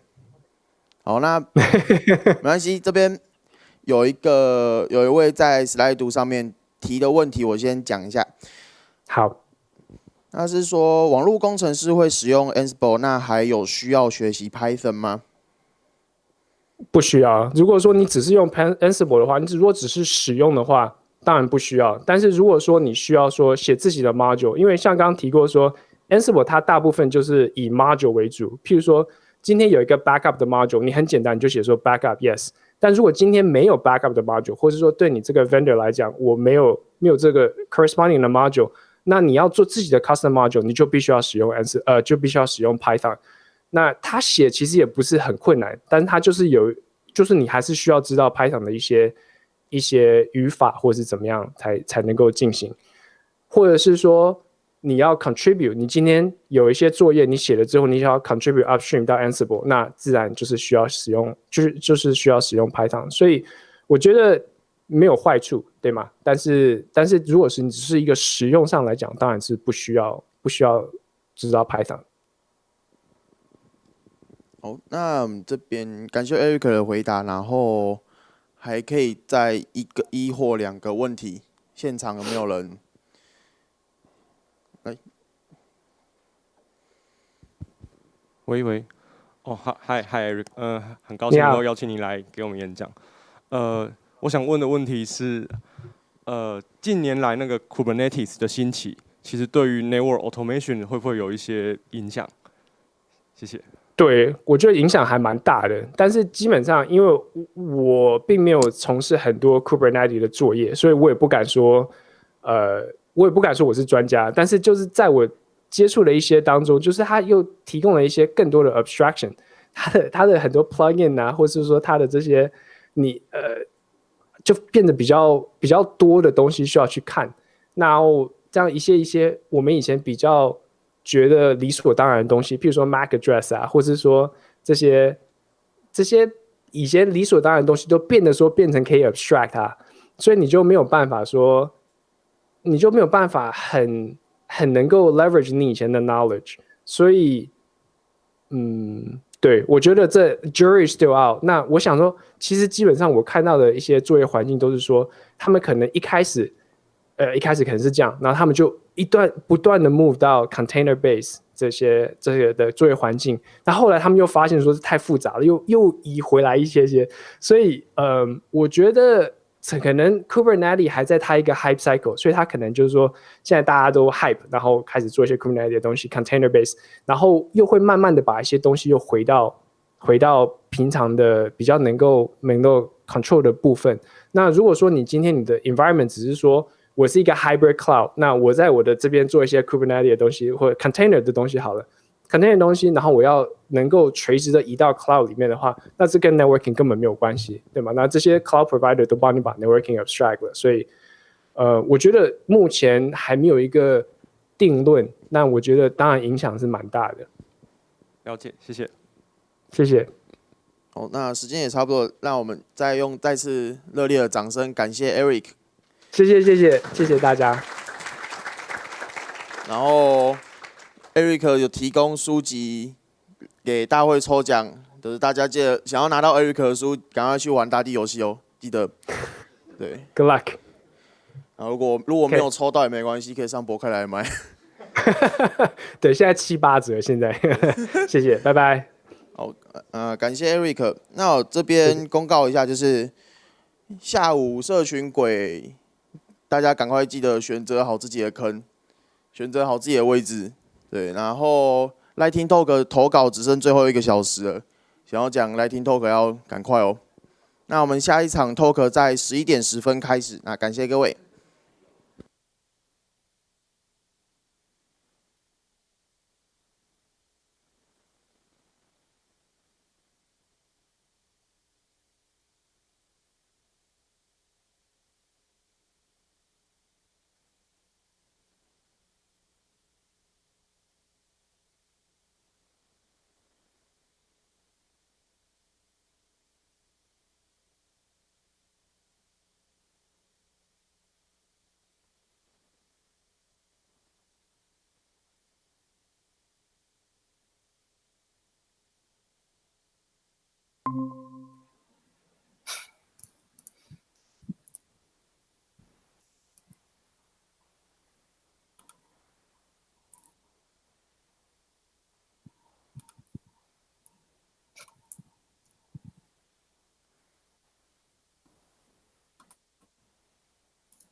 Hello.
场内的声音都是透过麦克风过去。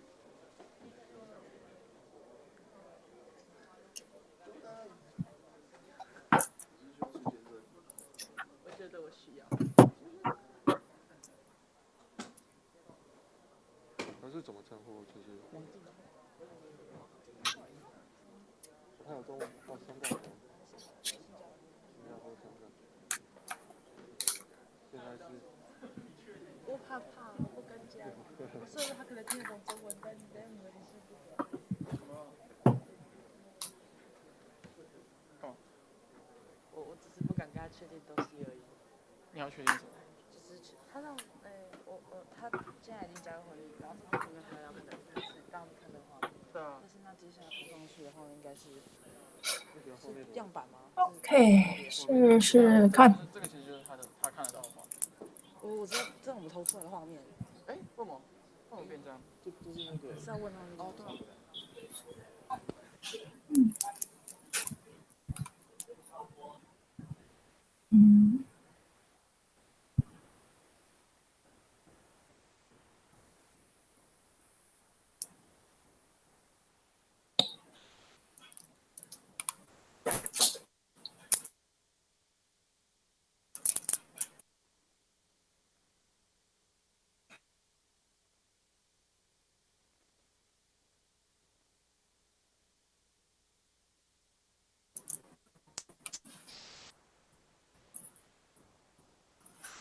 Yes. I'm setting up my backup data now. Yeah. Just thing goes wrong with the Wi-Fi. Setting up my data now. Yeah. Just thing goes wrong with the Wi-Fi.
Something's very wrong with my Wi-Fi.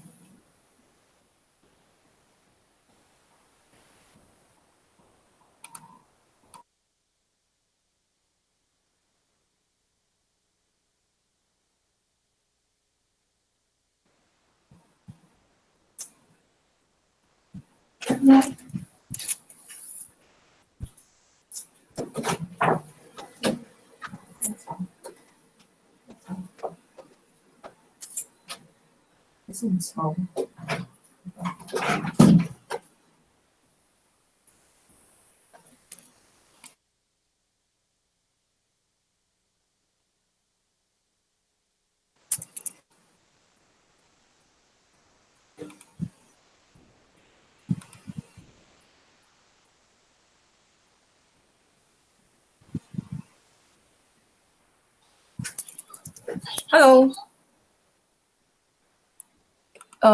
Any lag? Do you see any lag right now in my video? Okay. I am sharing my screen now. Okay. Sharing. Wait. I'm sharing my entire screen.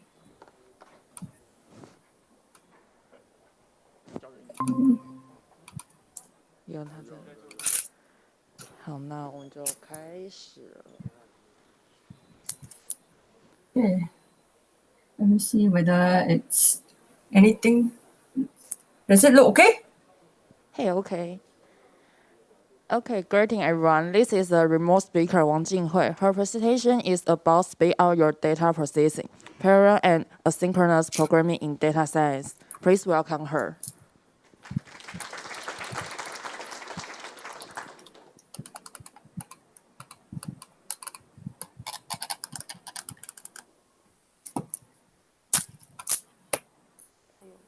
Okay. Okay. So.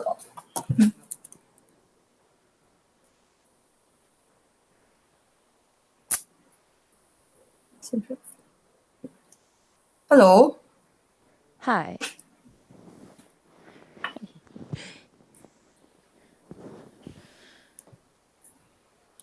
Okay. Hello. Okay. Does the time start now?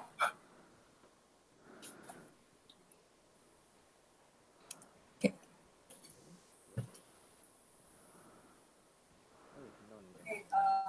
Does the time start now?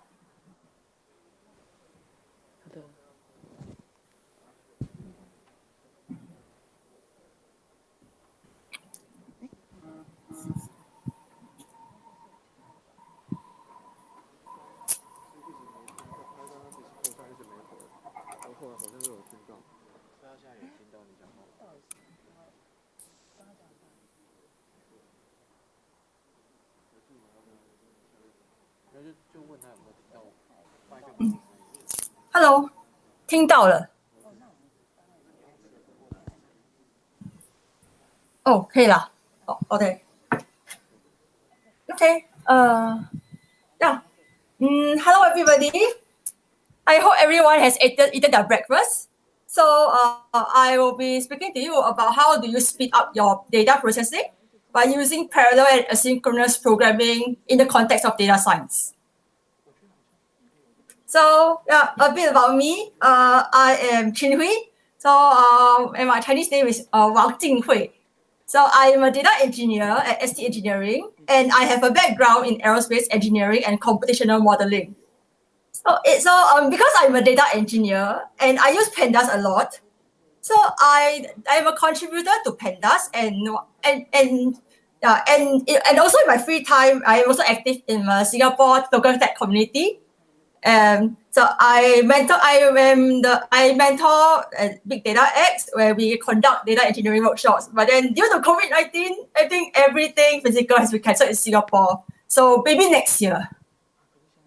So a typical data science workflow looks like this. So I extract the raw data, and then I process the data. After the data is processed, then I use the data to train the model. And then after that, I evaluate, and then if everything looks fine, and I will just deploy the model. So it looks like a linear process. It looks simple, right? But the problem is that it's not so simple in real life, because there are certain bottlenecks in a data science project.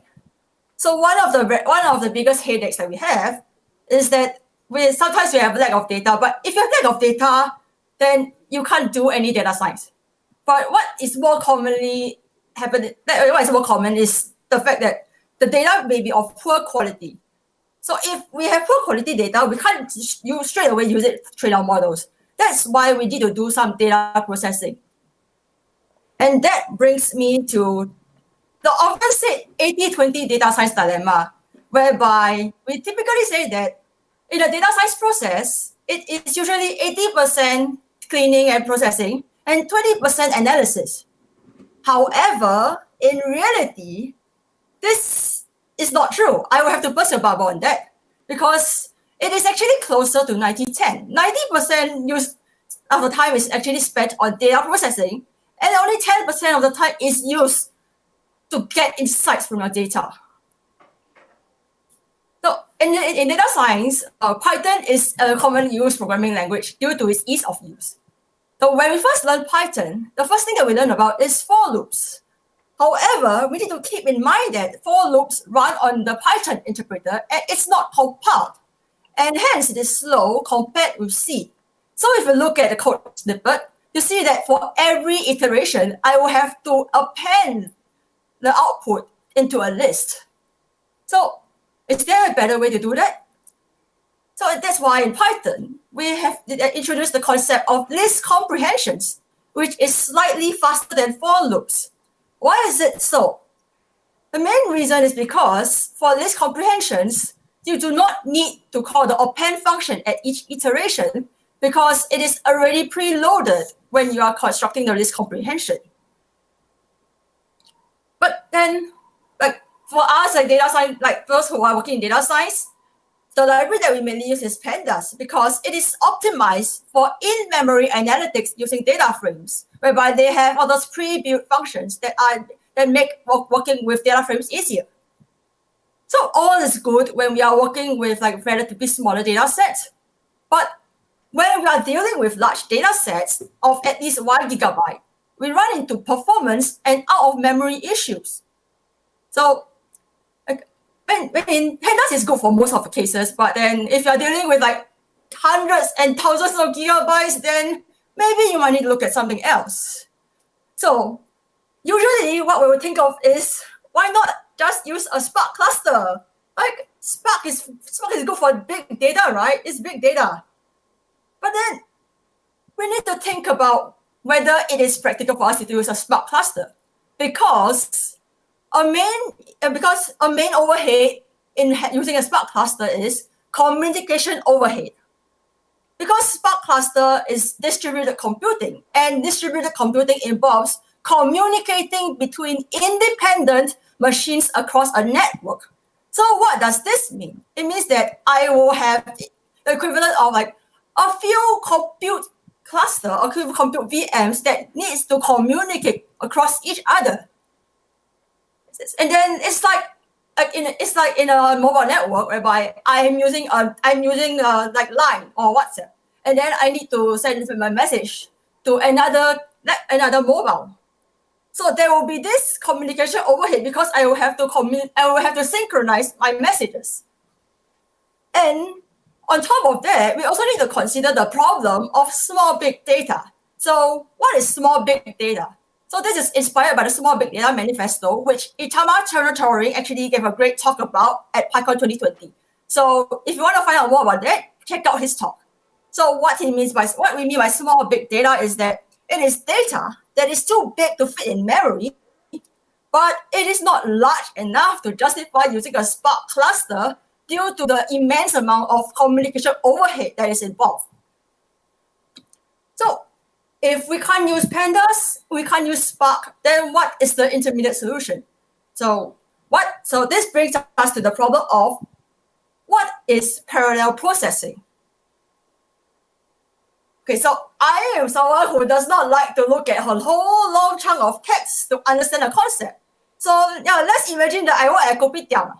So okay, so some context, right? Kopitiam is like in Singapore, in Southeast Asia, we have it's like a typical place where you sit down there, have coffee, have breakfast. Yeah, so this is like so typical Nanyang breakfast. We have coffee, egg, and toast. But because eggs are actually quite easy to deal with, so I should not talk about that. So let's deal with the coffee and the toast, which are more troublesome to deal with. Okay, so task 1. I want to toast 100 slices of bread. Okay, so some assumptions I'm going to make here is that first, I'm using single slice toasters. 2, each slice of toast takes 2 minutes to make.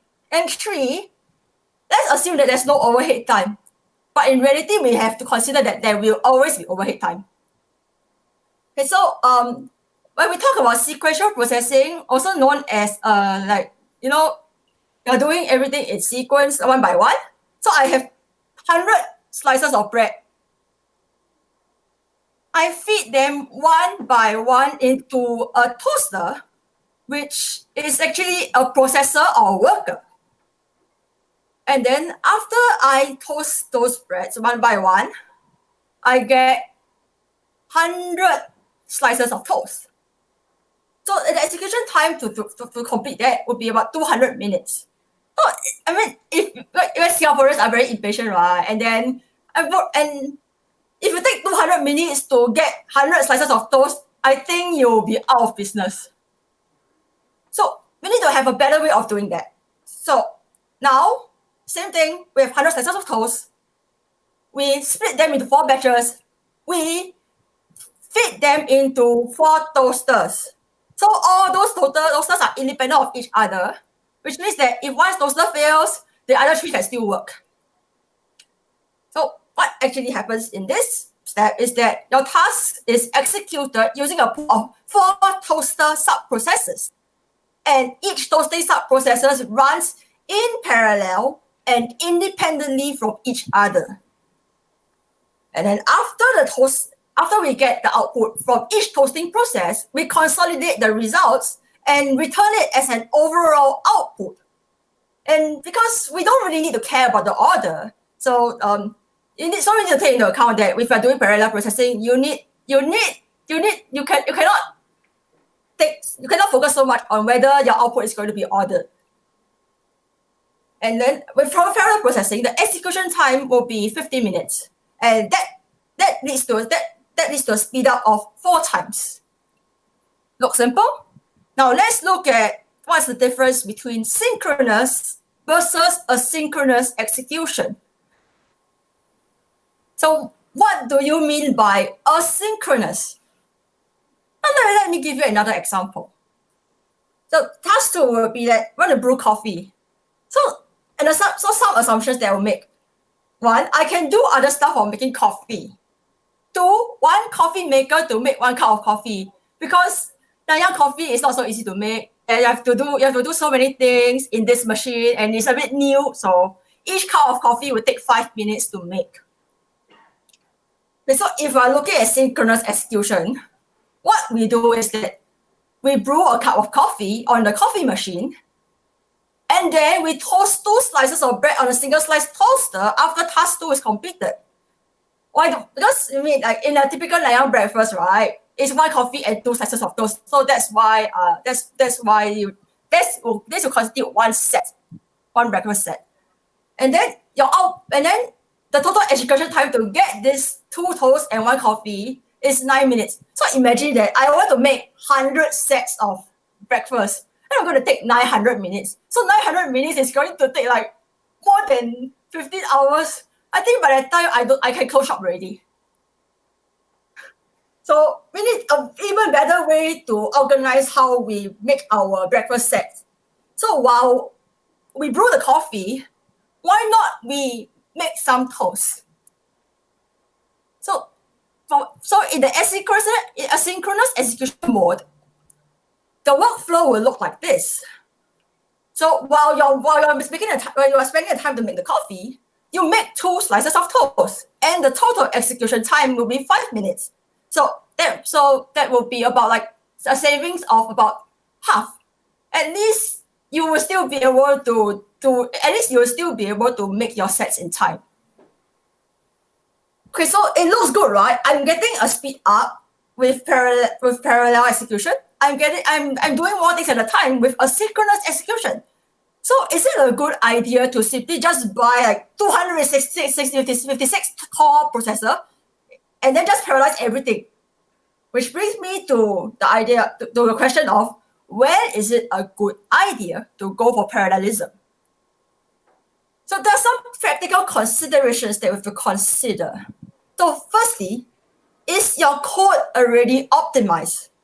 Because sometimes you might need to rethink your approach, like for example, using list comprehensions or map functions or some other built-in functions instead of for loops for array iterations. Second thing to consider is that, like, what is the nature of your problem? Because which is also known as the problem architecture, because how your problem is structured limits how successful parallelization can be.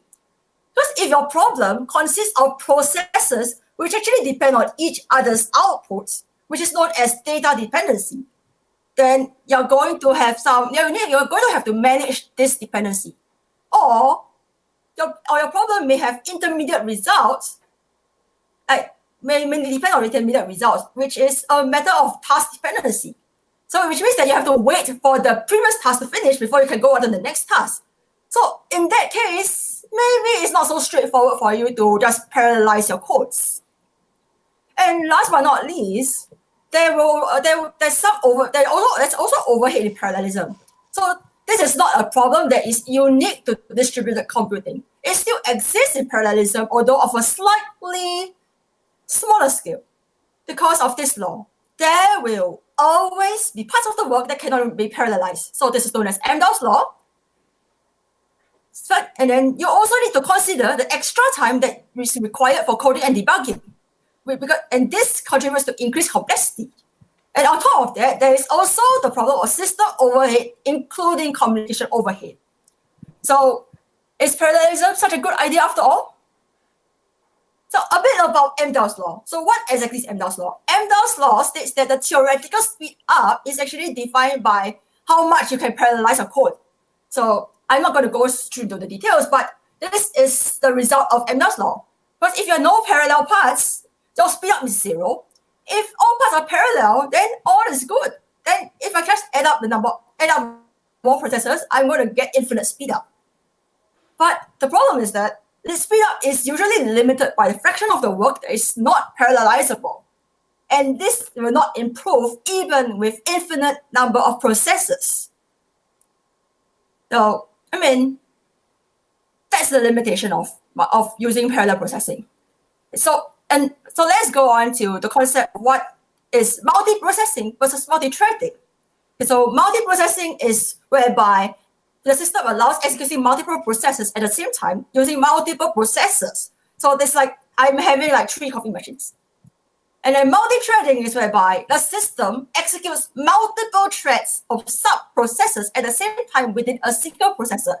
So what it means is that the coffee machine itself, one unit of coffee machine, may have multiple threads of sub-processors to execute the process. And so for multiprocessing, it is better for processing large volumes of data, especially for the computational operations. But for multi-threading, it is best suited for I/O or blocking operations, such as querying an API. But before we go into how we implement parallel processing, we need to take into account some considerations. Data processing tends to be more compute intensive, and hence the switching between threads actually become increasingly inefficient as you are working on more compute intensive operations. On top of that, we also need to remember that the global interpreter lock, also known as the GIL in Python, does not allow parallel thread execution. So there will be some blocking and locking involved when you're trying to run parallel threading. So how do I do parallel versus asynchronous in Python in that case for data processing workflows? Especially because I don't really have a straightforward implementation from that, unlike using machine learning libraries. So one thing that we need, so it's not that complicated a problem because in Python 3.2, there is this module called the concurrent.futures module, which is a high-level API for launching asynchronous parallel tasks. And it is an abstraction layer over the multiprocessing module such that it is easier for us to run asynchronous parallel tasks. And there are 2 modes of execution. One will be the thread-proof executor for asynchronous multi-threading, The second one will be the process pool executor for asynchronous multiprocessing. So when we look at the Python standard library documentation, it talks about what's the difference between the process pool executor and the thread pool executor. So the main difference is that process pool executor actually sets a chunk size to a positive integer, which does the chunking to different processes. So when we look back at like what's the difference between multiprocessing and multi-threading, so you can apply that for the process pool executor and the thread pool executor. And so process pool executor uses the multi-processing module as it's called, and it sidesteps the GIL. However, for the thread pool executor, it is still subject to GIL and is not truly concurrent as the module suggests. And then some important operators is the submit in concurrent futures, which takes as input a callable and input arguments for the function and returns a futures object that represents the execution of that function. Another operation that is more familiar and is similar to the built-in function map is the executor.map in concurrent futures. It takes as input a callable and a list and returns an iterator that yields the results of a function being applied to every element of the list. So now that I've talked about what is concurrent.futures module, let's look at some use cases. So one of the cases is for a network I/O operation, whereby I would like to query data from an API. So in this case, the response that I'm expecting is a JSON format. So first, as usual, I will initialize my Python modules, initialize API request task. And in this case, I am using the threading module to monitor my thread execution to see whether the multi-threading actually works. And then, so we initialize the submission list to initialize our job. And then we use list comprehension. Okay, so first, I try using list comprehensions. Wow. It's about 16.3 minutes, not too bad. But if I use the thread pool executor, I'm getting a 20.9 times speed up with 40 threads. So it takes only 46.83 seconds. So imagine from 16.5 minutes to 46.83 seconds. And if you look at the code, it is just adding a few lines to it. So second case would be in the case of image processing, whereby I have some chest X-ray images that I would like to process, and I have about 1.15 gigabyte of X-ray image data. And then the problem that I face is that the images in the data set are of different dimensions. So I mean, before we can feed our images into our model, we need to have the same dimensions. So we need to standardize the dimensions. So as usual, I will initialize the Python modules, initialize my image resize process. And in this case, to keep track of the process execution, I use os.getPID. And then I tried out the image processing on the training set for the normal class, which contains 1,431 images. And then so I try to use built-in functions. So let's use a map function, map the image with a function, and then collect the output. So with the map function, I take 29.48 seconds to process about 1,400 images, not too bad. If I use these comprehensions, I take about around the same time as using map, which is about 29.71 seconds. But if I use the process pool executor, and if we take note of how I write the code, it is very similar to how I write the code for the map function. So if I run this on an 8-core compute, it goes from about 29 seconds to less than 7 seconds, which is a 4.3 times speed up. So you can see that like 8 cores doesn't really equate to an 8 times speed up, but still the speed up is substantial. Okay, so some key takeaways from this talk is that not all processes should be parallelized, because parallel processors come with overheads. For one thing, we will have to consider the MDOS law on parallelism. Secondly, we will have to consider the system overhead, including communication overhead. And last but not least, if the cost of rewriting your code for parallelization actually outweighs the time savings from parallelizing your code, maybe we should consider other ways of optimizing your code instead, such as built-in functions, using other libraries such as pandas, or maybe even Dask, or maybe we need to think of how to not rely so much on for loops. So if there's one key takeaway on top of all these key takeaways that I would like you to take with you, is that if your process is slow, try to eliminate your for loops. Rely on built-in functions before you think about using parallel processing to speed up your operations. Reach out to me at all these social media platforms, and I will be uploading the data slides on my GitHub repo. Thank you.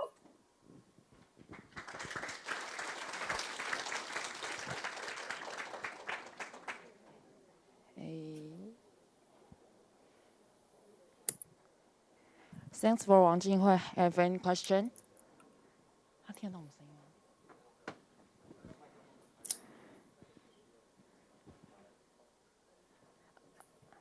Okay, thanks for Wang Jinghui. Hey, hi.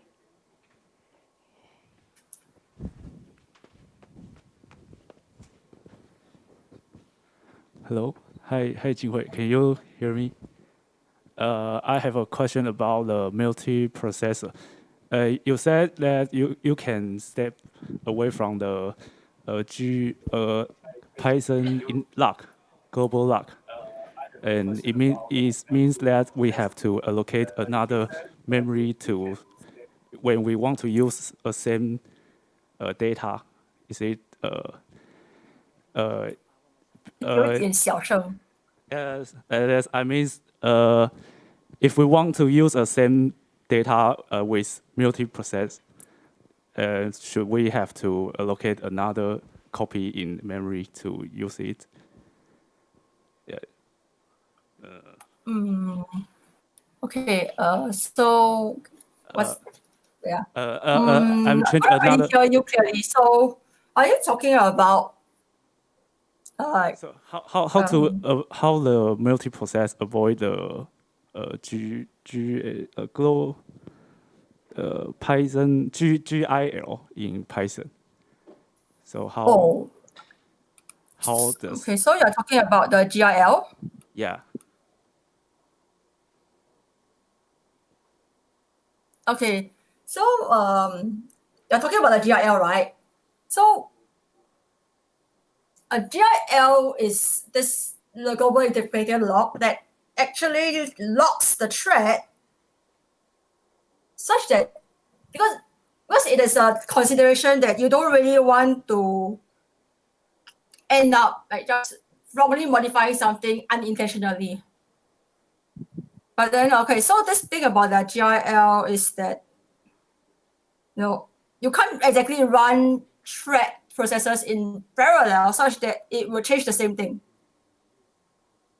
But then how they actually try to go about the multi-threading is probably to manage how the processes are actually running on each thread. So it's a bit of like interlocking. But then I mean the details wise of the GIL is something that I think it's something that I will want to look further into. Yeah. So the main difference between multiprocessing and multi-threading is how it can prevent the suffering from GIL. Is that correct? 哎，怎么听不到？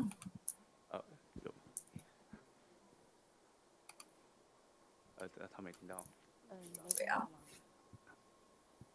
我没听到。Oh, so another question is the main difference between multiprocessor and multi-threading is multiprocessor can prevent the suffering from GIL. Is it correct? Can I explain that? Okay, so for multiprocessing, right, it is running multiple processors on different cores in your compute. So for example, right, it's like I'm using my laptop. It has 8 cores. And then I try to run a process, and I try to run a process to run on 8 cores. So what these 8 cores do is that they are running a subset of the process that I'm trying to run. All 8 of them are independent from each other. All 8 of them will have their own threads. So that is how multiprocessing works. So that's why it can sidestep the GIL in a way. But then for multi-threading, you are looking at trying to run operations in multiple threads within a core.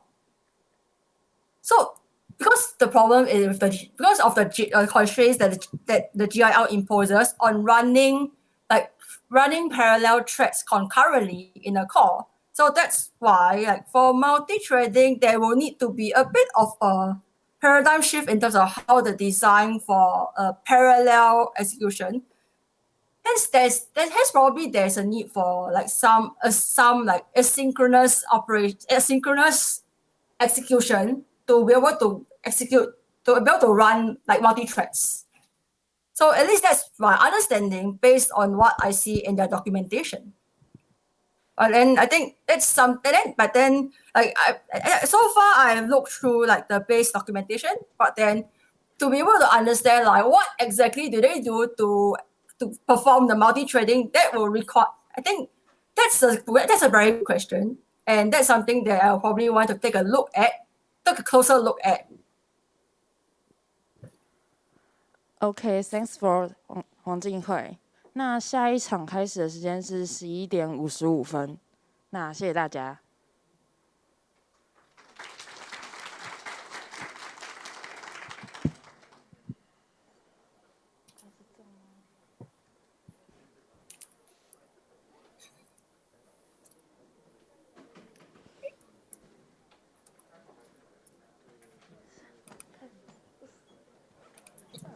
他开很小声还是？我先觉得说，你等一下先跟那个讲者用 Discord 确认一下，他听不听得到？反正如果听不到的话，应该是声音一定有出去，但可能我们这边也可能是他那边他的那个声音有调小或木掉。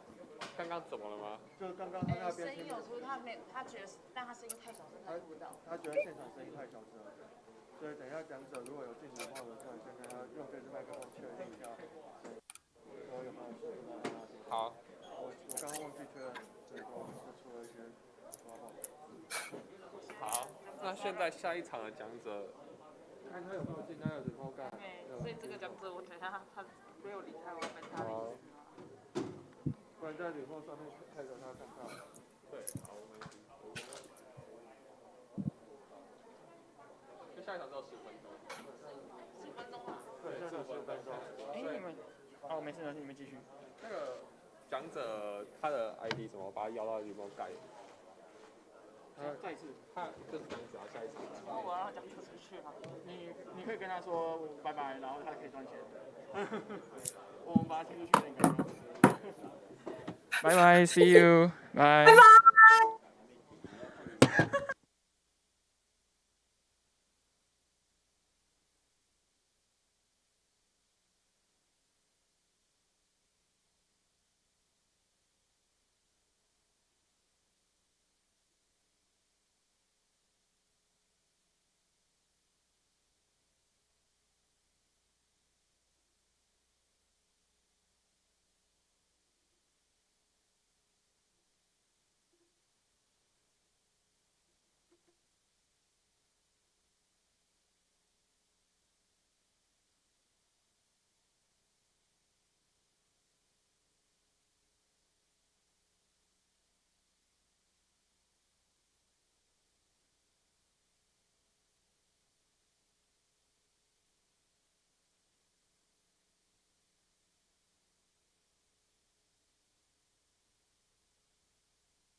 This is microphone test.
Okay.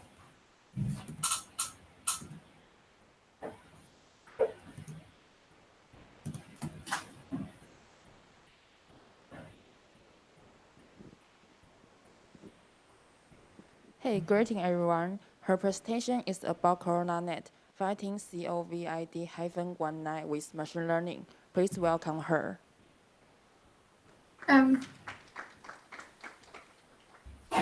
Hello, everyone. Welcome to my talk, CoronaNet, Fighting COVID-19 with Computer Vision. So a little self-intro. My name is Choi Ching Lam. I'm a 17-year-old student from Hong Kong, and I aspire to be a computer vision researcher. So to provide a little background about this project, I was inspired, I started this project in March, inspired by doctors in Wuhan who are fighting so hard 24/7 to contain this virus. So I was thinking possibly maybe I could do something to help with the virus and to try to automate a little of the process of verifying if someone has COVID-19. And I was also inspired by the Johns Hopkins University, where they've created the COVID-19 dashboard, which is a very useful place for you to look at the infections, the number of cases, as well as deaths of countries around the world. And also, I had previously done an experiment on brain tumor boundary resection for lower grade glioma, which is a kind of brain tumor. I did segmentation and also classification, and I was hoping to possibly transfer that knowledge and as well as the programs and the technical stuff from there, and to apply them to COVID-19 to see if I could help a little with the scenario. So this is how I came up with CoronaNet. So I noticed that hospitals all around the world are actually overwhelmed with COVID-19 patients. And what this means is that there is a manpower as well as supplies shortage. So the number of doctors far outnumber the number of patients, especially radiologists, who are the people who have expert knowledge of scans like CT scans, and they're the experts who read these CT scans, which are a method to determine whether or not someone has COVID-19. And besides manpower shortage, there's also supplies shortage, as in hospital beds, masks, as well as ventilators. So this is how I came up with a solution, which is to automate CT diagnosis confirmation with AI. So firstly, with CoronaNet, I aim to predict whether or not a person has COVID-19, and secondly, how severe that COVID-19 is, because what I'm doing is segmentation, which is able to identify the whole extent of infected areas. So by the number of pixels, I can know like exactly how severe one's case of COVID-19 is, so that we can triage patients and allocate the resources to those most in need. And secondly would be to gauge the mortality probability, which is what I'll be working on given if I have the data. So CoronaNet is made up of 3 tasks, which are binary classification, binary segmentation, and 3-class segmentation. So with binary classification, I aim to predict whether or not, a single scalar label of whether or not someone has COVID-19. So 1 would be infected and 0 would be not. And binary classification, as you can see here, the white places are the pixels which are infected with COVID-19, and this is called a segmentation mask. So I aim to predict all these pixels. And 3-class segmentation is the most challenging out of all 3, because apart from predicting the exact locations, I also predict the type of symptoms. So I differentiate between ground glass, which is in green, consolidation, which is in red, and pleural effusion, which is in blue. So these are all pneumonia symptoms, which COVID-19 regularly presents as. So as this is a Python conference, so I'll go over some of the technologies used. So firstly, of course, I used the Python library along with the NumPy, the Python language along with the NumPy library. And as for AI, I use PyTorch. And in terms of image processing, I use Argumentations, Torch Vision, Scikit-Image, and Matplotlib.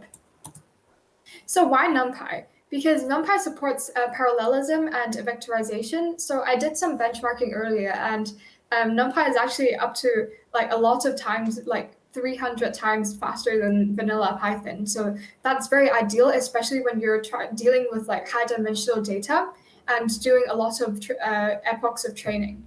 And also, NumPy has better support for mathematical data types such as matrices, tensors, and mathematical operations.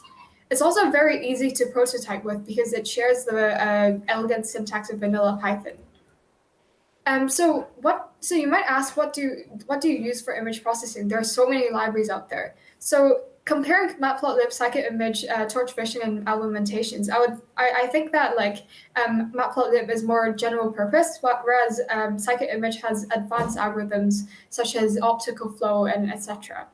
In terms of Torch Vision, it's very tightly integrated with PyTorch. So when you're doing, if you want to augment data in PyTorch's data loader, Torch Vision is perfect for that. And as for argumentations, I think it's perfect for biomedical imaging because it has functions such as scale shift and also other things. So it's very perfect for biomedical imaging. And why PyTorch? PyTorch has a lot of research support because most papers release code in PyTorch. So if you want to replicate state-of-the-art research in your models, PyTorch is the perfect library to do so. It also has better customization ability because I heard from my TensorFlow friends that they have a lot of problems with the TensorFlow data loader, and I didn't have these kind of problems with PyTorch. The syntax is also incredibly similar to NumPy, and it has the dynamic computation graphs. Although TensorFlow 2 also has this, but PyTorch has this, and I'm sticking with PyTorch. So now, in terms of the model architecture for segmentation, I choose a model that is capable of performing multi-label segmentation. So before we dive into the specifics of the model architecture, I'll firstly explain three main tasks in computer vision, which are classification, detection, and segmentation. So with classification, given an input image, you aim to just output a single scalar label representing the class of the object in the image. So for example, in the Minus dataset, if you have an image of a 5, your goal is just to output the number 5. And detection is slightly more difficult because apart from just like global semantic information of the number of a class label, you also need to retain some degree of spatial information. So this would normally be like a bounding box. So you would need to know like the boundary of the image, of the object. And as for segmentation, it's the most challenging because you need to, apart from retaining the spatial and semantic information, you need to identify the whole extent of the object of interest and output an image mask. So as you can see here, this is yes. So in terms of classification, as I said before, you just output a class label. This is typically done with the fully connected layer. And so vanilla, because it's a rather simple task, so vanilla CNNs mostly do pretty well. But if you're aiming for like a high degree of accuracy, you would use deep convolutional neural networks. But however, researchers previously found that there was an accuracy saturation and degradation problem as they added more layers, which is where they introduced ResNets and FPNs. So with ResNets, the goal is to relieve pressure from added layers when identity mapping. So they introduce these shortcut connections in prediction. And this is actually of FPNs, feature pyramid networks, which introduce lateral top-down connections. So what this means is that so as you can see, it's like a pyramid of feature maps. So at each hierarchy, they fuse the feature maps at different scales, so that so you're basically combining you're combining hierarchical information, which contains both local information and global information. Because how this is different from vanilla CNNs is when in the typical CNN, you're sacrificing spatial information to gain more semantic information, whereas in FPNs, you're fusing this information together so that you can perform more accurate predictions. So in terms of the classification architecture, I actually choose the efficient network, which introduces a novel compound scaling method. And this is very useful because the researchers identified the insight that the network depth, width, and input resolution parameters, they actually influence each other. So you can't just arbitrarily scale these factors. You need to scale them together So they introduced this this policy to scale these parameters together, and so that you can coherently upscale the computational resources used. So as you can see from this graph here, EfficientNet actually achieves state-of-the-art performance on the ImageNet benchmark with relatively few parameters, and it achieves a very high degree of accuracy. So it's both computationally efficient and very accurate. So from this is actually perfect for what I'm doing because I don't have access to a lot of computational resources. So now moving on to segmentation. So segmentation is a more challenging task. So you can think of it as performing dense pixel-wise classification and outputting a mask. So yes. So I use the fully convolutional network, which is an encoder-decoder network. So as you can see here, this is an image of UNet. So these are contraction and expansion paths. So it learns. So what's different about FCNs is that it learns a convolutional filter instead of one such function, because in typical CNNs, you're just you're learning a convolutional function, and if you wanted to obtain a mask from that you would have to rely on additional mechanisms such as class activation mapping, and that's not very ideal. And this is circumvented in FCNs. So with UNet, it introduces a symmetrical contracting and expansion paths. And it also is tailored for biometrical imaging, so it achieves SOTA and the ISB challenges, I believe in 2014 and 2015. So now moving on to my dataset, I use the COVID-19 CT segmentation dataset from this link. And finding a dataset was like very challenging for me because I started early and there wasn't any data available. So, but this one is a fully annotated and but it's a slightly smaller dataset, but it's fully annotated with masks. So I also performed the following augmentations to improve generalization to latent data. So after I trained my model, I trained it on Tesla, Titan X GPUs.